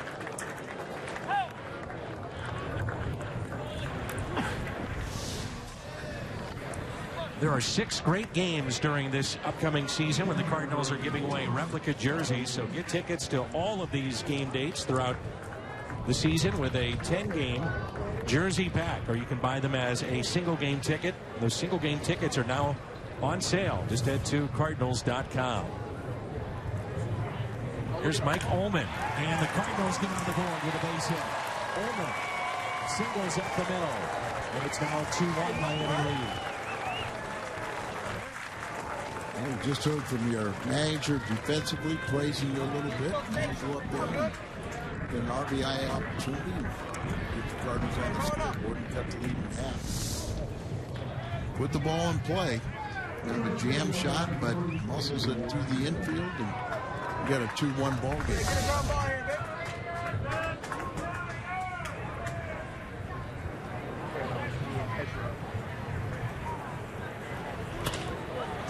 Here is Washington. Sends a fly ball down the left field line and out of play. He's looked pretty smooth in the field. See how he does at the plate.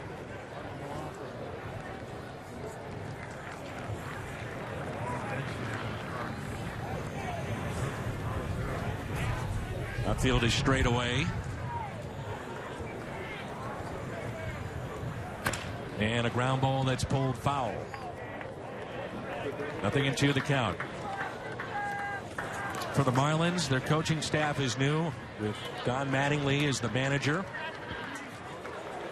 Perry Hill, though, is back. Lenny Harris, the old-time pinch hits leader, part of their coaching staff. Tim Wallet comes from the Dodgers. Juan Nieves, their pitching coach, comes from Boston. And Barry Bonds as their hitting coach. The 0-2 pitch on its way.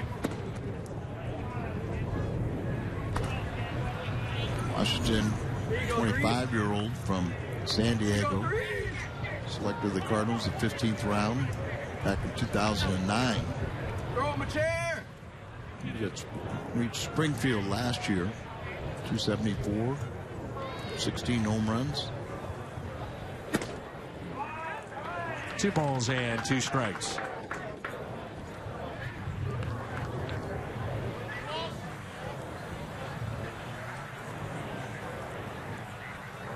Mention how big Ullman is. He's your runner and catcher for the Cardinals, replacing Brian Payne. He's 6'5". You don't see many guys 6'5" behind the plate.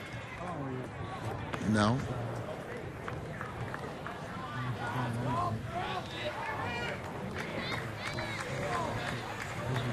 Hey, you want one?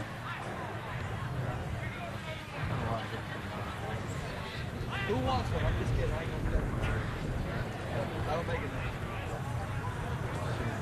The 2-2.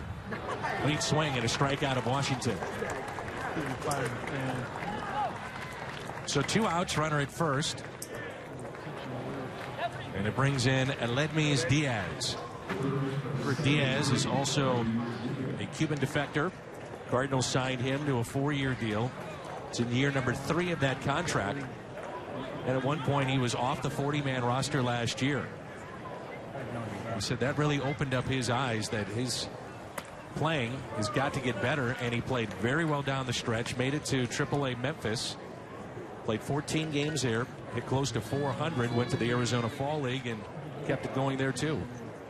Whatever happened to that conversation when he was taken off and the Cardinals were willing to let him go out of the organization. And Diaz skies one into left field near the line, and the catch is made. Ullman with the RBI to get the Cardinals on the board, and it's time to stretch at Roger Dean Stadium in Jupiter, Florida. 2-1 Miami.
Brady Schumacher is the hitter, and that pitch is taken high. Skip Schumacher, by the way, signed with the San Diego Padres. I saw Mike Leake, who was a teammate of Skip's in Cincinnati. Like Mike Leake said, Skip was really helpful in his signing with the Cardinals, and really a player that he really looked up to when they were teammates in Cincinnati. I think we're going to be all happy with Mike Leake. John Lackey signed with the Chicago Cubs. Lance Lynn is out for the year. Tommy John surgery.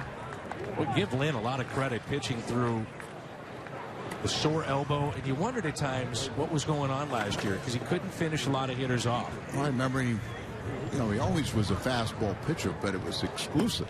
Yeah. Because he couldn't throw the breaking ball and pain and ineffectiveness. But it kind of explained why his season went the way it did in the last half, and kind of said, hey, if I had surgery last year, he was going to miss all this year anyway.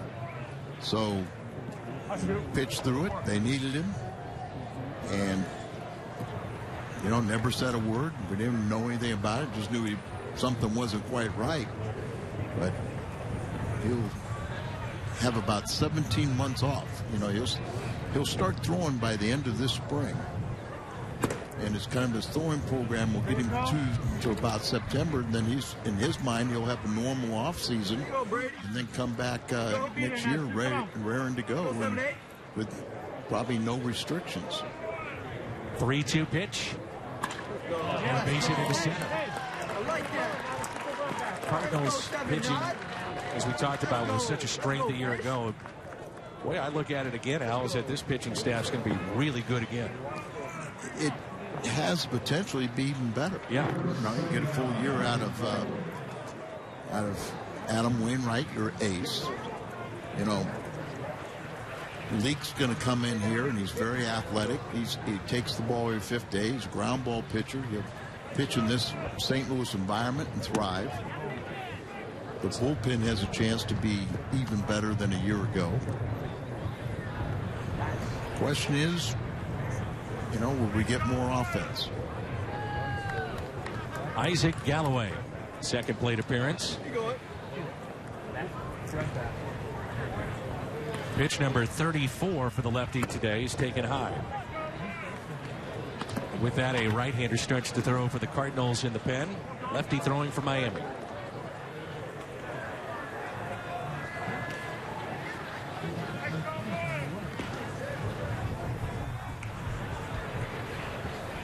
What was amazing about last year, the injuries. The Cardinals had 772 games lost to injury.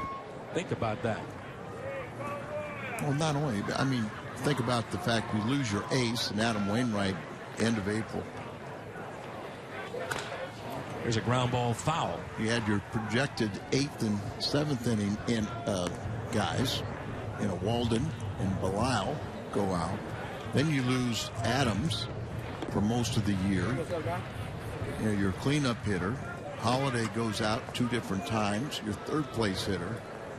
Molina at the end of the year. And there's a strikeout in the first out here in the bottom of the seventh. They weren't just injuries. They were injuries to your key components of your ball club. Yet you survive. Cardinals were very good at home, 52-26. On the road, they were 9 games above 500.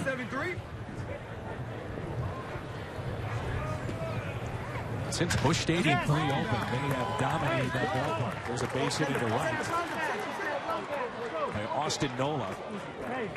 And it's runners at first and second. Since the ballpark opened, which was in 2006, the Cardinals have not had a losing home record. Dan, I think it goes hand in hand the fact that you're playing in front of 40,000 plus every single night.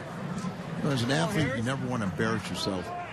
But sometimes when you play in front of 10,000 people, it's hard to get up. When you got 40,000 people there that are cheering you and going crazy and love the players, it elevates the players. You can't be up every single game. It's almost impossible. But yet when you're in that environment, it lifts you. And I think it's synonymous with the success they've had at home with just the turnstile, that the fans come out and support the team so well. There's a 1-0. Taken for a strike by Francisco Arcia. 0 for 1 today. Again, those tickets are on sale at Cardinals.com. Single game tickets, and that includes opening day. Hit out of play. Unfortunately, we have not seen him, and I don't think we're going to see him here at spring training, Lou Brock, but he is gearing up to be ready to go for opening day. Well, let me tell you, I saw Lou one time when he was in the hospital. Dick Sitzman is down here, talked to him extensively yesterday. The 1-2 is off of Gumper. And a base hit. Yes, sir. And Lou is chomping at the bit. He's going to be there opening day, and he's going to be walking out there. And I get goosebumps just thinking about it. And this may be it for the lefty. Here we go, Hood. Here we go, Hood. And it will be, as Mike Matheny has pointed to, the Cardinals bullpen, and a right-hander will come in.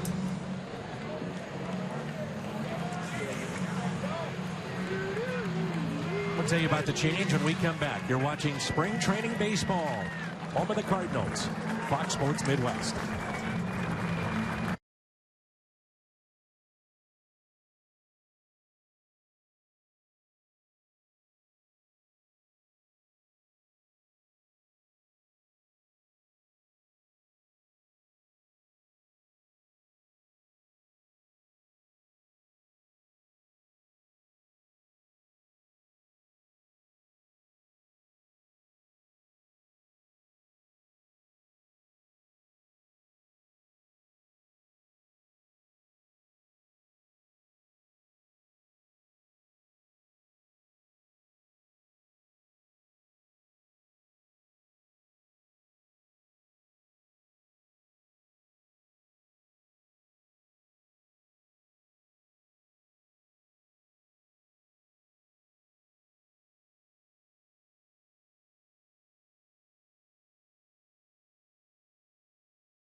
With Cardinals all-inclusive tickets. Choose from the UMB Champions Club, Bank of America Club, Legends Club, and more. All-inclusive tickets include food and drinks, plus a great view of the game. Get yours today at Cardinals.com.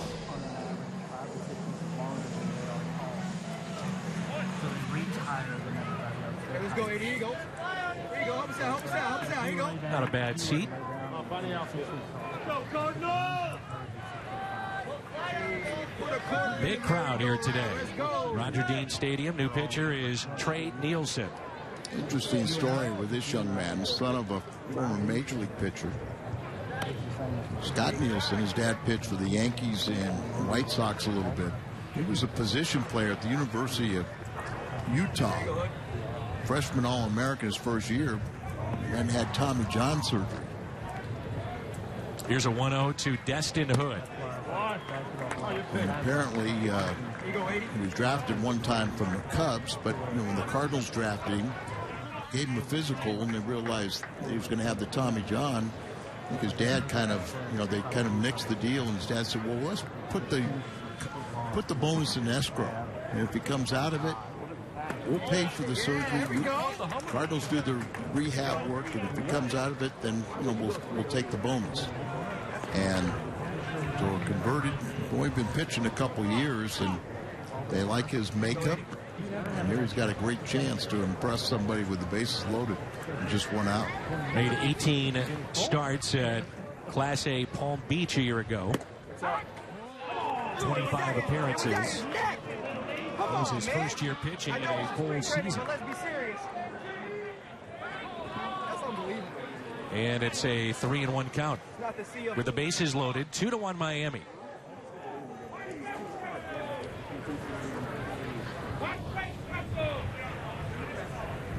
There we go. 3-2. One thing, you come into a situation, bases loaded, you can't afford to walk anybody. Go behind the count, so you got to battle back. No one Come on, can help here we you go. if you walk somebody. Hey, don't let it get to you. Here we go. But you're given this opportunity and you get out of it, all of a sudden you get a bunch of brownie points. Marlins with 10 hits today. Did not hit the Cardinals 10-6. And it's a 3-2 pitch with the bases loaded. Hot foul and out of play.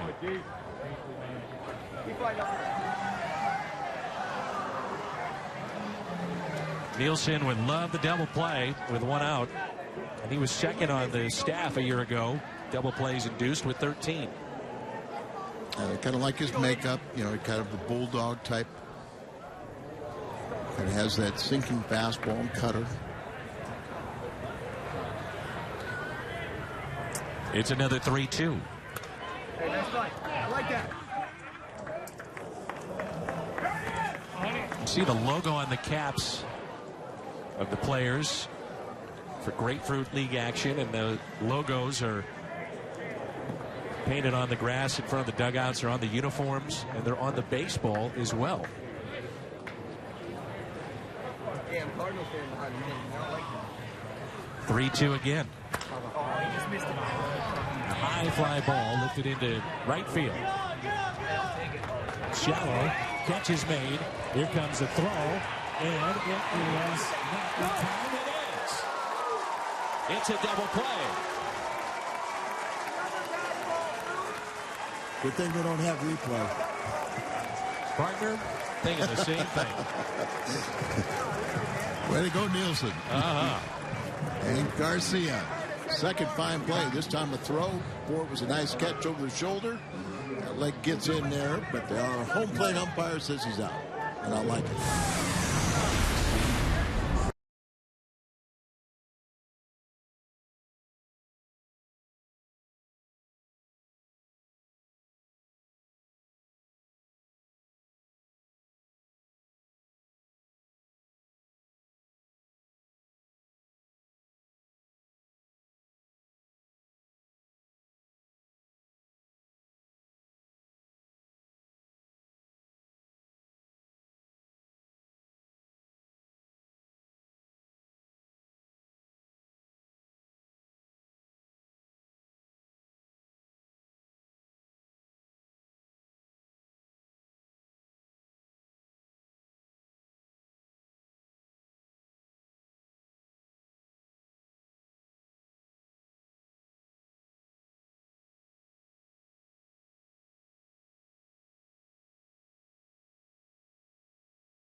Off for the Cardinals.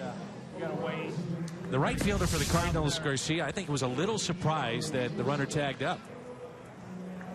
It was just a slight hesitation, but then strong enough throw, and clearly he was safe. Yeah. Well, the thing is that's what you got to anticipate. You got to anticipate that guy's going to run and get yourself in that throwing position. Now, Garcia had a strong enough arm, and it was an accurate, nice one hopper right there. And you know, there's a Tilson ground ball to second. He's aboard. But Charlie Tilson is the pinch runner for Stephen Piscotty and stole the base. We'll see if the Cardinals want to run here in the 8th. Well, you know, the Cardinals have made a lot of errors. That's a error there that maybe will open the door and the Cardinals can take the lead this inning. But it's like a routine play. We got a little casual on it. Play back on his heels, and when you do that, you usually make a mistake. Tilson, by the way, led the Texas league in steals with 46. It's all right, Mom. Led the league in hits, triples, and at bats. He had a really good year. Yeah, they really like him, and you know, really coming into his own. He's got great speed, and really great speed and the ability to steal bases are two different things. Garcia lifts a fly ball out to shallow left. He's 0 for 2 today. Tilson back to the bag at first. Danny, you think about that, the double play to end the inning, the throw from right field and getting the runner tagging up at home plate. If you had the ability to block home plate, he would have been out. Sure. But because Ullman has to play up in front and give them a lane to slide in, the Cardinals got the out, but he actually was safe at home plate. That leg got there ahead of the tag. And we kind of remind you about the new rules at second base. That's right. And the neighborhood play at second base. Been playing baseball for over 100 years, but now we got them last couple of years. We've been making these rules where trying to avoid catchers getting hurt. Now, because a couple guys got their legs broken out at second base, infielders, now we have to change and play nice at second base. No roadblocks anymore. Here's Patrick Wisdom. Hal McRae wouldn't have made it. Hal McRae, George Brett, two of the best. And we were talking about before the game, the Cardinals as a team were one of the absolutely most aggressive teams going into second base and disrupting that throw to first. Here's a ground ball left side, and this handled. Wisdom is safe at first. So Patrick Wisdom is aboard. 24-year-old, the former first-round pick of the Cardinals back in 2012. And we talked about Piscotty, Carson Kelly, and Patrick Wisdom, all third basemen. They let Wisdom play third, and then Kelly becomes a second baseman, and Piscotty an outfielder. Hey, help him out on this one, D. That one an error also. Second error in the inning. Second year in the organization for Dean Anna. First plate appearance. And the breaking ball is taken low and away. Anna had a little playing time with the Yankees and at Memphis this past year, middle infielder. Hey, keep working up there, 6-0. Keep working. 6-year minor league free agent, insurance policy down there. But an 80 runs scored at Memphis. That was tops on their club. You'll call it at his chest, but... In 272, played 125 games. And we forgave him that he was got a base hit to win a spring training game a year ago, and we forgave him that he grew up a Cub fan.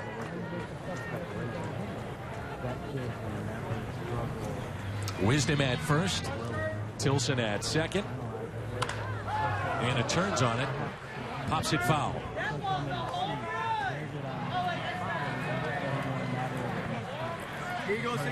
What's on tap brought to you by Budweiser. We'll come your way at noon St. Louis time. First look at the Nationals. They'll be in town, Washington and St. Louis tomorrow at noon. Budweiser, what's on tap? Can't help but think about we're all looking forward to playing the Cubs this year.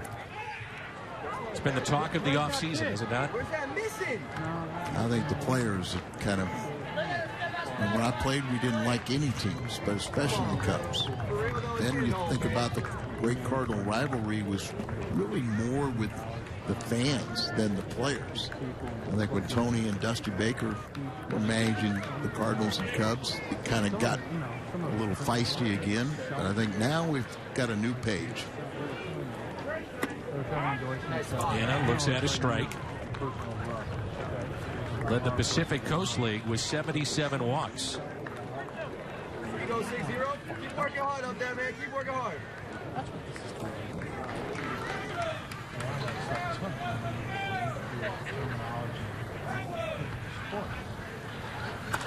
Nice pitch. Popped out.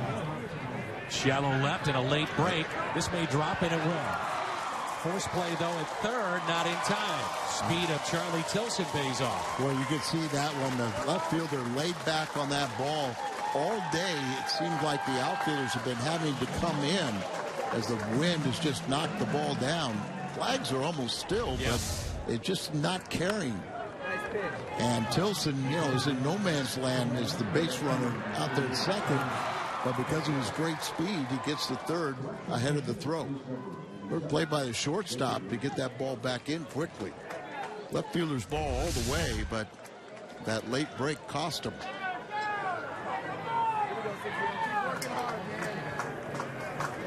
Jacob Wilson, we saw him a lot last spring.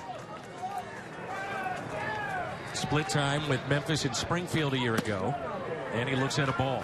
Well, they were very high on him, and still a young player. And 10th round selection by the Cardinals back in 2012. To play all over the infield. And the 1-0. The young left-hander from Miami on the mound is thinking, what do I have to do to get it out? He's had 2 errors and a misplay behind him to load the bases. Cardinals must take advantage of it. Cardinals expected big things from Wilson and had to be disappointing with a .225 average at AA and a little bit better at Memphis at .231. Here's a 1-1. Played in 89 games at Memphis, 34 for Springfield. But he left a very positive impression in spring training, and that's why he's back here again. If you're wondering, he does have 3 grand slams on his resume.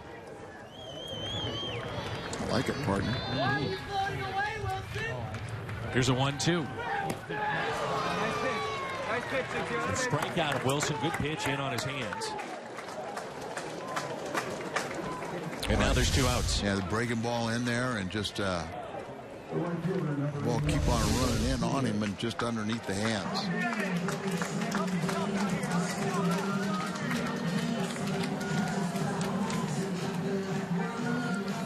Here's Anthony Garcia. He's made 2 good defensive plays. Now show what he can do offensively and win this ball game.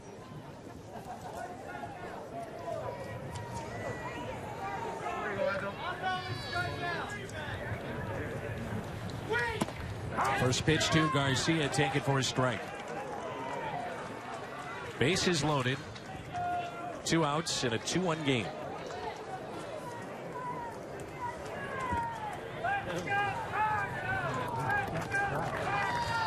Let's go fish. Garcia, 24-year-old from Puerto Rico. Began last season at AA Springfield, then was promoted to AAA in August. This crowd comes alive. Go after, baby.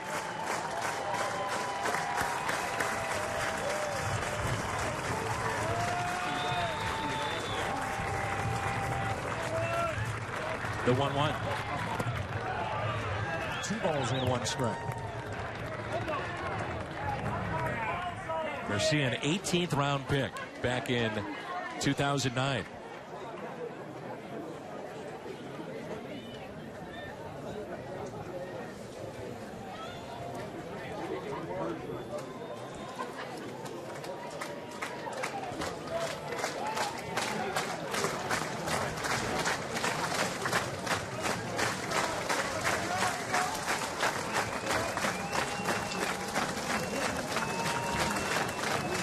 Bases are loaded. The count is 2 balls and 1 strike. And Garcia hits it in the air. Out of play.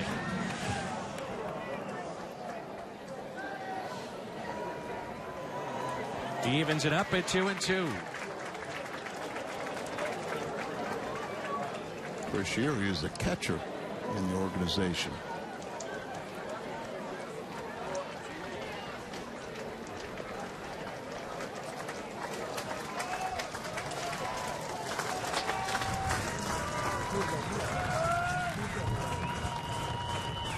Two pitch.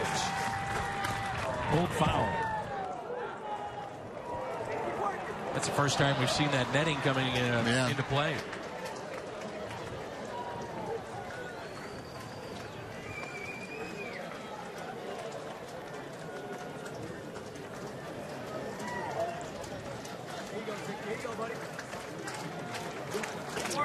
Go to that breaking ball one time too many and hang it up over the middle of the plate. Garcia hits it far. One run is in to tie it. That's Tilson. Wilson is being waved over to third. Wisdom scores. Garcia delivers. And the Cardinals have their first lead of the afternoon. Up on running that in on the hands, and didn't get it quite there. He pulled it, but he pulled it inside the third base bag for the 2-run double. He left it up over the middle of the plate a little bit. He turns on it. Lazo, her little lefty, deserves a better fate this inning. And give Garcia, he's pretty happy when he reached second base. And so are the fans. Pitching change for the Marlins. The Cardinals have their first lead of the afternoon. We'll step aside, tell you about the change. St. Louis on top. It's 3-2.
Base coach. Yeah, Chris Maloney, our normal first base coach, is third base coach today. He's waved normal first run. Now he's got to pick up the next runner, tell him to get down at third base. There's going to be a play there. And also with his peripheral vision, still look at the runner who's out at second base, our hero, Anthony Garcia, with his 2-run double. Mike Ullman is at the plate. Luis Castillo is the new pitcher. Runners at second and third. That's driven into deep right center field. Will stay in the ballpark as the catch is made. Cardinals strand 2. They pick up 2 and pick up their first lead of the afternoon. Thanks to Anthony Garcia.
giveaways, including 7 bobbleheads, 6 replica jerseys, 3 championship rings, and more. Check out the lineup and get your tickets today at cardinals.com/promotions. And again, individual tickets are on sale now. So Garcia with a couple of nice plays in right field defensively. And a big 2-out bases loaded double that scores 2, and the Cardinals have a 3-2 lead. This is Dan Black at the plate. Big first baseman. Nielsen, his second inning of work, and the first pitch is taken for a strike. There you go, Black. Drive some. Nielsen did a nice job to get out of the bases loaded jam last inning. And then with 1 out, got the double play. Fly ball, throw him out at the plate. So it's his game now on the win side. Go out and preserve it. Here's an 0-2. For some of these Cardinals that are getting a chance to play big league camp, they are familiar with this ballpark. Roger Dean Stadium is home to the Cardinals High A affiliate, the Palm Beach Cardinals, and rookie level Gulf Coast League Cardinals. There you go, Black. Do something here, bud. It's split with a couple of minor league teams of the Marlins as well. It's my understanding also then with the minor league complexes in the back here that this facility is used more than any facility in all of baseball. That's right. Yep, that's correct. Amateurs and everything else, different tournaments. 0-2 is a little check swing. Tough play here. Nicely done. And it means Diaz. Diaz is primarily a shortstop, but made a nice play right there. He was at short the other day against Florida Atlantic and showed off his arm. He's got a very good arm. Ball that was hit deep in the hole. Made a good play on it. That's a good play right there. They're going to try to give him exposure at third, short, and second, they said, all spring long. Well, in my mind, you still have to find who that backup shortstop is.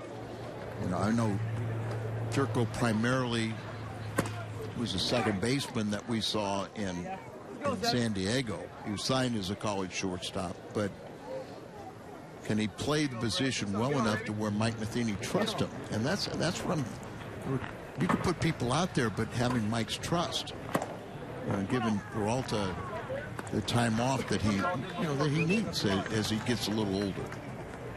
Jeffrey Perez is the hitter. 2 balls and no strikes.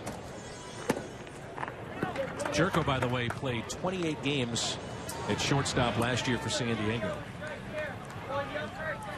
Perez is 1 for 1 today with a single. And the 3-0. Take it for a strike. Cardinals have a right-hander getting loose in their pen. There you go, 7.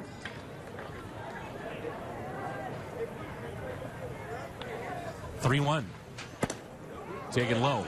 So the tying run will be at first base. Go-ahead run will come to the plate. Now what you want to do late in the ball game, walk anybody. Kenny Wilson, sitter. Sokolovich warming up for the Cardinals. Oh, baby, here's Kenny Wilson. Inside joke there, huh? Hockey fans might know what I'm talking about. Ullman throws to second and got him. Strong throw from Mike Ullman. The caught stealing. It doesn't hurt right there, does it? No. Going out a potential tying run at the plate late in the ball game. It's a big guy, but a quick release.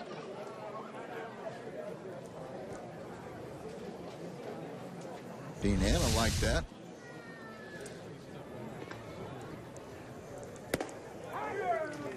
Well, the Orioles liked Ullman enough that they gave him almost $1 million to sign out of high school in 2009 and put him on their 40-man roster.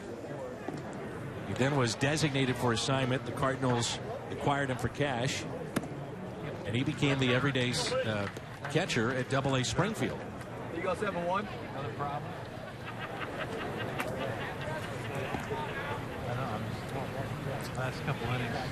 Yeah. They say his arm strength is improved. He's worked with Mike Matheny on his footwork. Brought just 25% of base runners in the Texas League. Also had 11 errors. He's known more for his offense, but they say the defense is coming. But I think that's something, especially when you're a big guy like that. It's the footwork. Sure. You know, a little technique and how you can speed up your delivery. And Mike, you know, is a good-sized man too, so you know he can understand that, help out. 3-2 pitch, and he got it. That strikeout will send us to the ninth. Cardinals have been out hit in this game 10-8, but they lead it 3-2.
Serving as the home team this afternoon.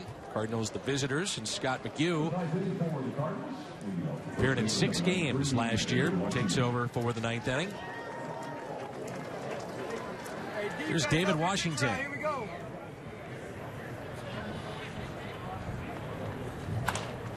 The first pitch is popped up, foul and out of play.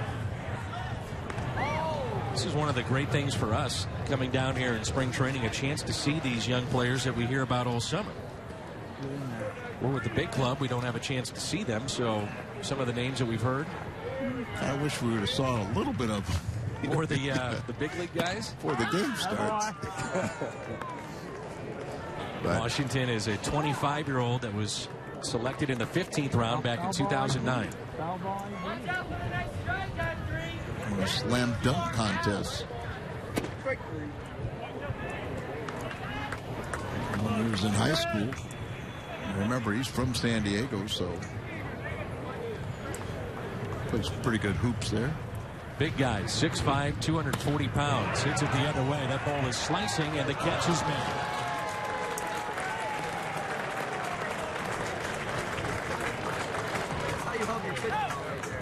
Going off the bat of the left hand, that ball's going to keep on slicing into the corner, so a nice running catch there.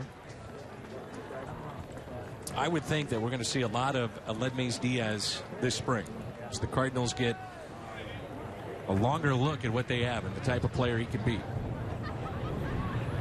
I think you're right. And I think we're going to see him like all through the infield, but a lot of time at shortstop for he and Jerko to try and figure out if they can be that viable backup short. 1 ball and 1 strike. You touched on it when Diaz came up last time. It was amazing how he turned around his season. He didn't play for about 14 months when he defected from Cuba. The Cardinals signed him that 4-year contract, but really didn't think enough of him. They took him off the 40-man roster, willing to lose him. They didn't, and then he just turned around and became a player.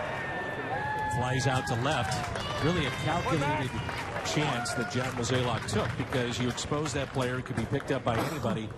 But with the money that was remaining on the contract, which was significant, it was an $8 million deal, I believe. Right, $8 million for 4 years. So if you're not looking at what could be a major league player, probably doesn't get picked up. He wasn't, and Cardinals are thankful that he's still here. But then, like you said, he tore up the Texas League, got promoted to AAA, hit .380, and started showing power. Right. Then he got invited to Arizona Fall League, was very successful there at a higher competition, and here he is in big league camp. Charlie Tilson at the plate. We've seen his speed on display today. A couple of plays where you think the average runner would have been thrown out, he was able to extend a play, and most notable was the one at third. I think, you know, because you talked about John Jay gone, Borges gone, that in my mind, Pham makes the ball club, and Tilson is your first guy that comes up from, if there's a need for an outfielder, it's Charlie Tilson. Charlie told us on the Caravan that he was born and raised just outside of Chicago. All his buddies are huge Cubs fans, but he grew up a White Sox fan. He says he gets a lot of trouble from his buddies as Tilson is hit by the pitch. We'll see Greg Garcia for the third time. Well, Charlie Tilson wants to make a statement here. They put you on base, hitting you on the arm, and now we'll steal a base or two.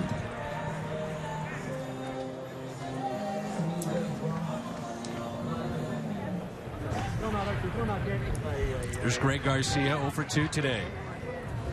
Tilson is leaning, now running. Throw down to second, and save. Well, you like to see that, don't you? You sure do. One is you want to see him be aggressive, take advantage out there. Don't waste any time. Just go out there and defy them. So they put you on base. Now you turn it into you're out there to a double. Hit by pitch. Now a stolen base, the second of the night or the afternoon. One thing Garcia showed us last year is he has the ability to get on base. You know. Man on second. Check, make sure they know the signs. When you think about Garcia on base percentage, his totals in the minor leagues, .382. Yeah, but I mean, he hit by pitches, yeah, walks, flare the ball, do a little different things. So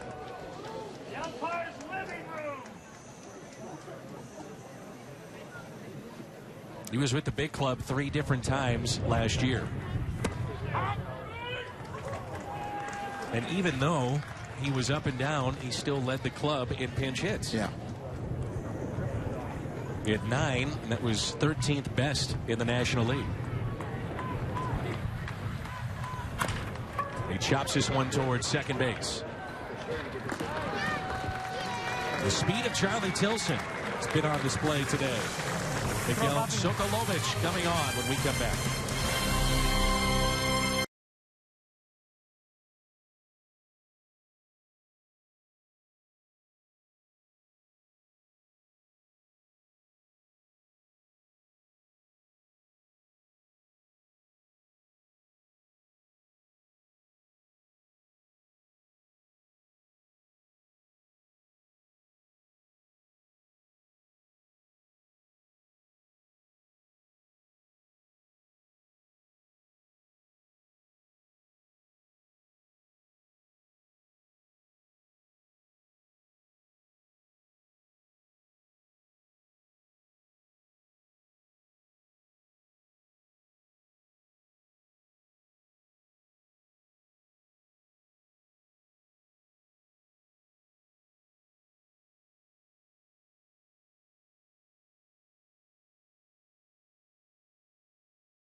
Lewis with the lead.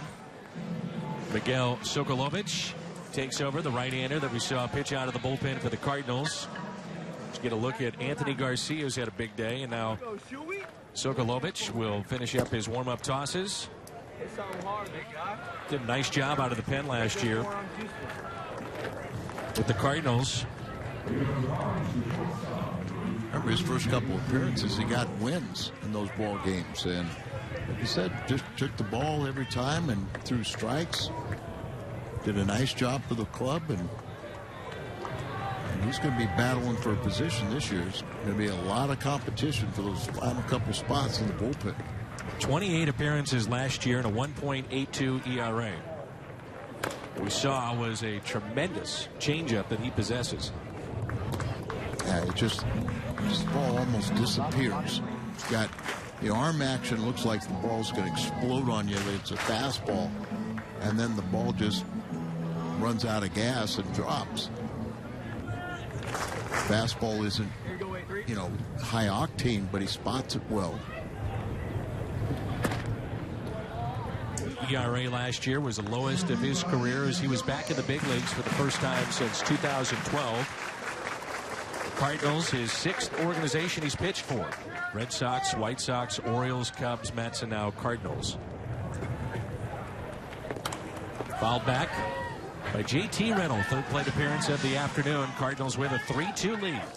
When you talk about Sokolovich and 6 different organizations, but he finally got a chance to really make an impression with the Cardinals. Out of need and necessity. I always say that you have to somebody that likes you more than the guys that dislike you, and somebody will stick by you and give you that opportunity. 2 balls and 2 strikes. Miguel is 29 years of age. He has bounced around in his pro career, which began back in 2004 with the Red Sox. 2-2 pitch. Sokolovich to the bag. There's one away.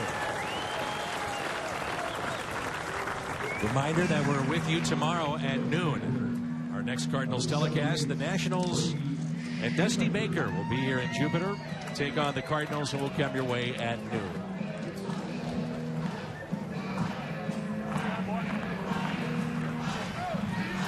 Schumacher will get his 2nd plate appearance. It's pretty amazing when you see the bios of a lot of pitchers, let's say, that have been around for a while, like Miguel, and you thumb through it and you're looking through it, and it just seems like every guy's had Tommy John surgery, and he's one of them.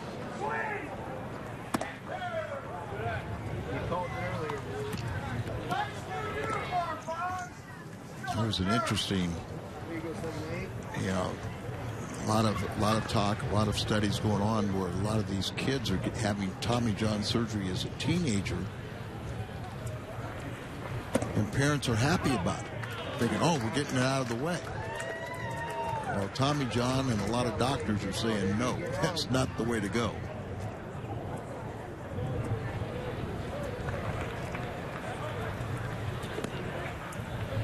Here's a 2-0 pitch from Miguel. By the way, big congratulations to Megan Eberhardt, who works in our promotional department. Adeline is our newest Cardinal fan. Oh, that's awesome. Ryan also works with us with the Cardinals, and Ryan and Megan, their first baby is healthy. Adeline Eberhardt, congratulations to them. 2 wonderful people in our organization, and their first little baby girl.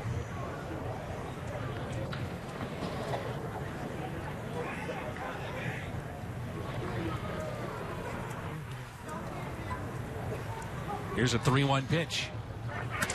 A broken bat, little flare, that'll be caught. 2 down.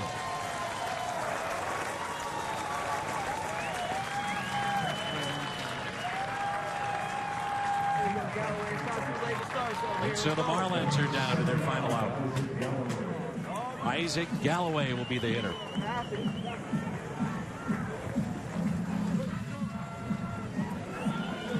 will have 147 regular season games on Fox Sports Midwest. Be working with Al and Rick, Jim Edmonds, Tim McCarver.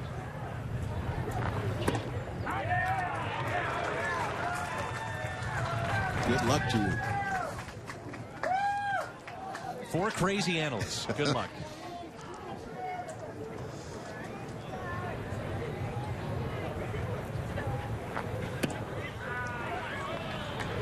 One ball, one strike.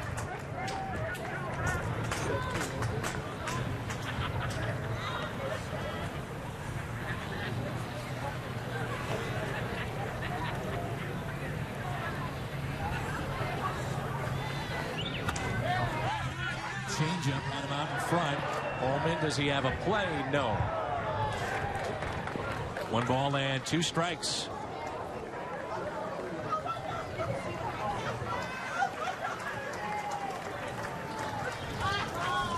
Even spring training, it's important to get that last out, get those handshakes, and builds a lot of confidence.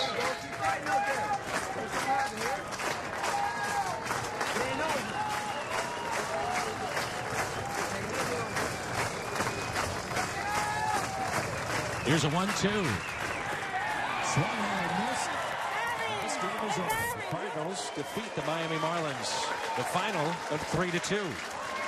Like a lot of spring training games, it's maybe not the stars or the guys that you would expect that'll win it for you. It's those spare parts, and that was Anthony Garcia, and really made a statement offensively and defensively in this game. So the Cardinals pick up the win over Miami, and we'll step aside. Quick timeout, and then we'll wrap it up. 3-2 the final. St. Louis wins it.